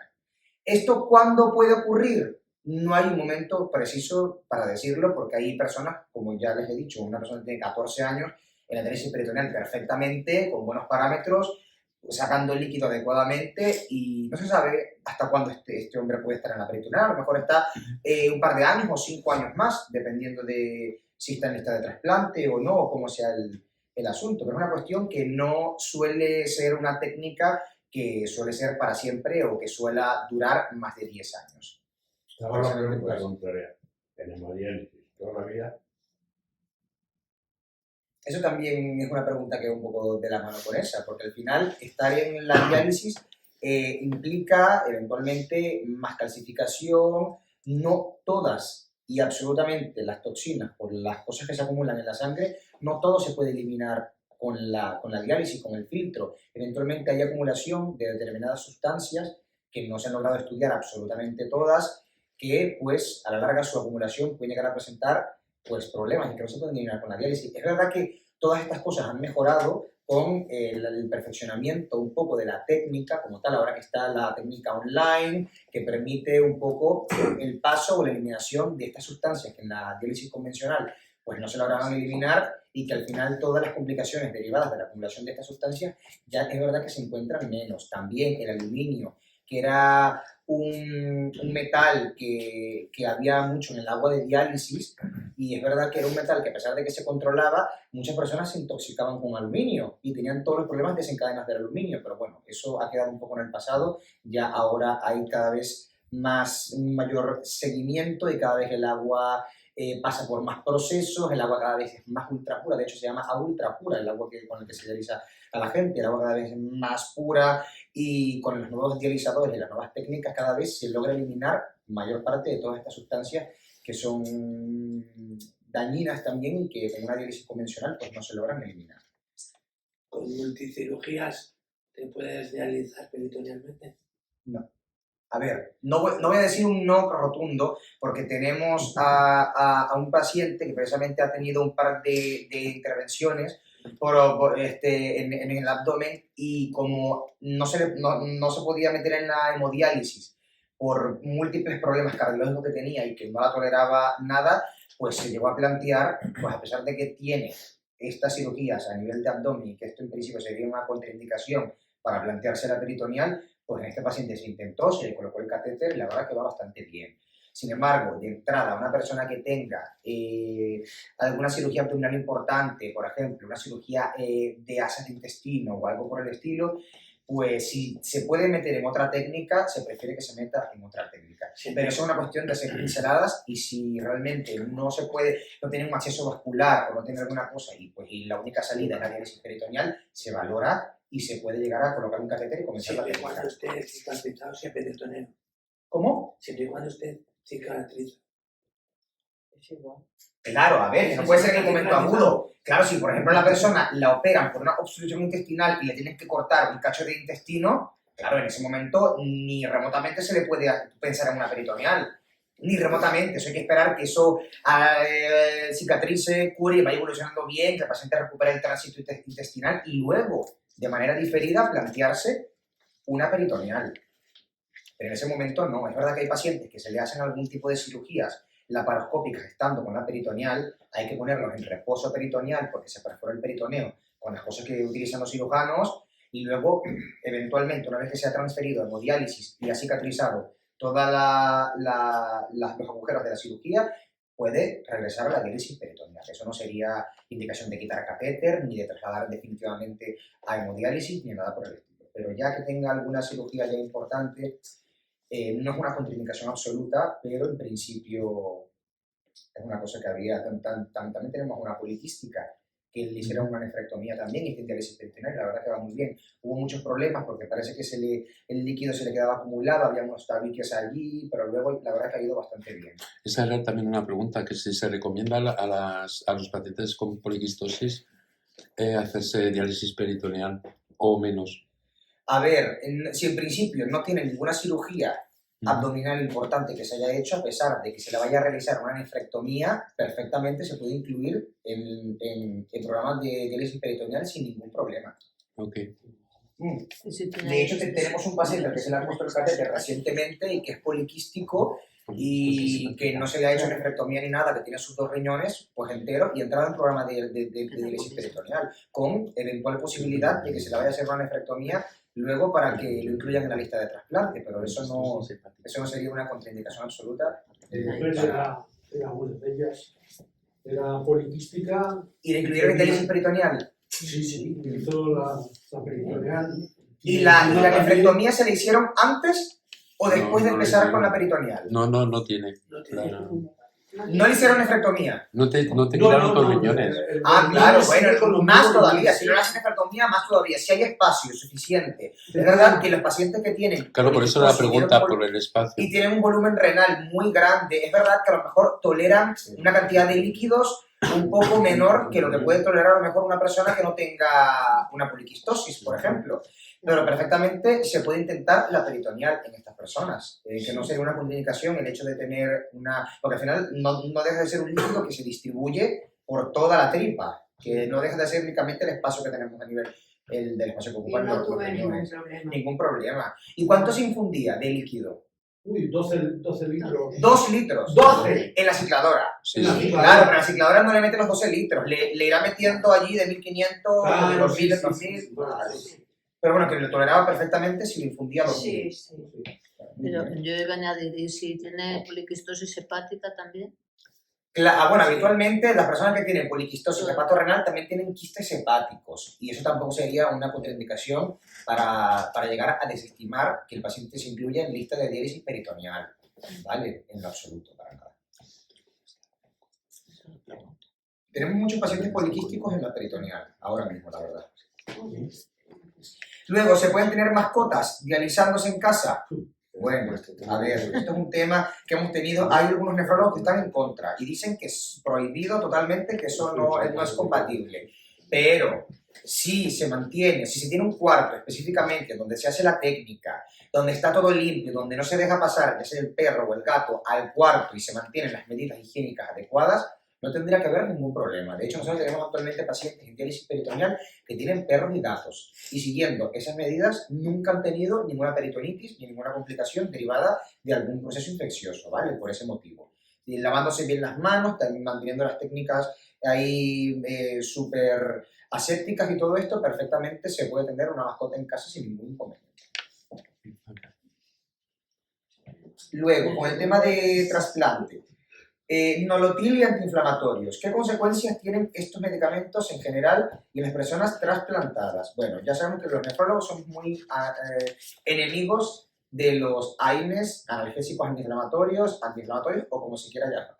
Ibuprofeno, ketoprofeno, naproxeno y todos estos fármacos. Y la cuestión es que estos fármacos tienen muchos efectos a nivel no solamente renal, sino también a nivel cardiovascular y a nivel también gástrico. El mecanismo por el que funcionan estos fármacos es que inhiben una enzima que produce una sustancia que participa en la inflamación, en el dolor y todo esto. Y son muy efectivos porque al bloquear la producción de esta sustancia, claro, vamos a tener menos dolor o va a mejorar el dolor, va a mejorar la inflamación y todo esto. ¿Cuál es el problema? Que esta sustancia también tiene otras funciones, no solamente una función de producir dolor y una función de inflamación, sino que también tiene otras funciones a nivel renal, favoreciendo que se dilaten las arterias, favoreciendo muchos otros procesos a nivel renal, manteniendo un equilibrio con las sustancias que favorecen que se cierren las arterias y todo esto. Entonces, el hecho de consumir este tipo de sustancias, es verdad que son muy efectivas para controlar el dolor y todo esto, pero incrementan el riesgo no solamente de desarrollar insuficiencia renal si se consumen de manera frecuente y de manera muy consecutiva, sino también de producir úlceras gástricas, también se relacionan hipertensión arterial, nefritis intersticial, es decir, que provoca inflamación a nivel del riñón, producen pérdida de proteínas por la orina también, que ya sabemos que la proteinuria es el principal factor de progresión de la enfermedad renal crónica, y bueno, tienen muchos efectos negativos. Que una persona que esté sana y no tenga una enfermedad renal puntualmente se tome un ibuprofeno, no le va a pasar absolutamente nada. El problema es cuando esto se consume de manera habitual y de manera consecutiva, donde eventualmente podemos tener los problemas. Y son problemas bastante serios, porque no solamente es una sola cosa, sino que tenemos un árbol de consecuencias por el consumo de estos medicamentos. Ojo, no incluyo el nolotil, porque el nolotil es como del grupo, pero se sale. No tiene ese efecto directo de lo que le estaba contando que producen los antiinflamatorios, de la producción de estas sustancias. El nolotil, en combinación con paracetamol y, por ejemplo, si un dolor es muy intenso, el tramadol, se pueden tomar sin ningún problema porque no tienen un efecto directo negativo a nivel renal, ¿vale? Son fármacos realmente bastante seguros que se han estudiado y en pacientes con insuficiencia renal y todo esto van bastante bien. Este tipo de fármacos como el paracetamol, el nolotil y el tramadol. ¿Te puedo añadir una pregunta, sí, ya que estamos con la medicación? Nuestra federación, la Federación de Alcer, la semana pasada nos informó sobre el protector de estómago, el omeprazol, que también en el caso de prolongamiento tampoco debe ser muy sano.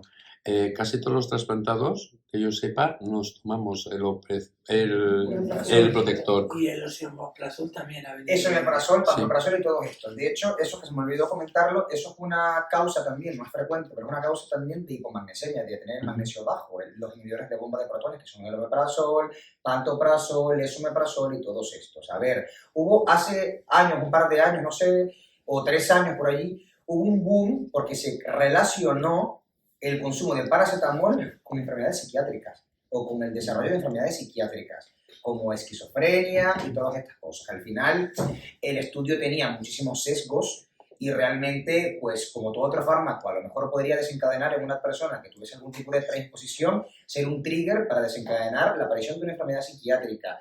Pero no había una relación causa-efecto, es decir, que el consumo de omeprazol iba a producir esto, pues no. Es verdad que el omeprazol y todas estas sustancias se han relacionado con muchas cosas y con muchas enfermedades y con muchos efectos secundarios, pero hasta el día de hoy no hay, digamos, ningún estudio sólido que nos diga que realmente el consumo de estos fármacos a largo plazo tenga realmente un efecto negativo. No lo tengo en la cabeza, pero te lo puedo enviar luego. Yo creo que procede de un estudio. Lo que no sé es quién ha hecho el estudio. Claro, hay que verlo bien. Si ahora, lo malo es que sea la SEN, la Sociedad Española de Nefrólogos, pero no estoy seguro, pero te lo puedo enviar. Vale, lo reviso. Es verdad que, bueno, como todo fármaco tiene sus efectos secundarios. Al fin y al cabo, son fármacos que se consumen durante muchísimo tiempo Y es verdad que algunas veces, pues yo no estoy muy a favor de que se consuman fármacos si no son necesarios, pero considerando realmente la polimedicación que tienen los pacientes trasplantados, es que muchas veces si no se toman su protector gástrico, es que realmente las pastillas son fatalíticas, les caen fatalíticas.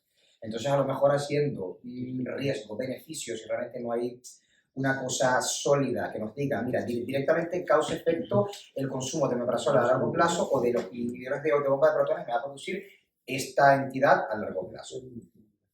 Vale. Bueno, pasamos a la siguiente. ¿Es normal tener tobillos y pies inflamados después del trasplante? Bueno, a ver, tenemos que tener en cuenta que muchas veces cuando los pacientes se trasplantan son pacientes que están en diálisis y que no orinan prácticamente nada o no orinan nada directamente. Y una vez que se trasplantan, durante el post-trasplante inmediato, es verdad que muchas veces no empiezan a orinar de manera inmediata. Les comienza a costar un poco, comienza a ir como queriendo, no queriendo, precisamente por lo que ya les he comentado. No deja de ser un órgano que ha estado fuera del cuerpo, que ha estado sin oxígeno unas horas y que eventualmente tiene que recuperarse y reconstituir todas las células de los túbulos y de todo lo demás.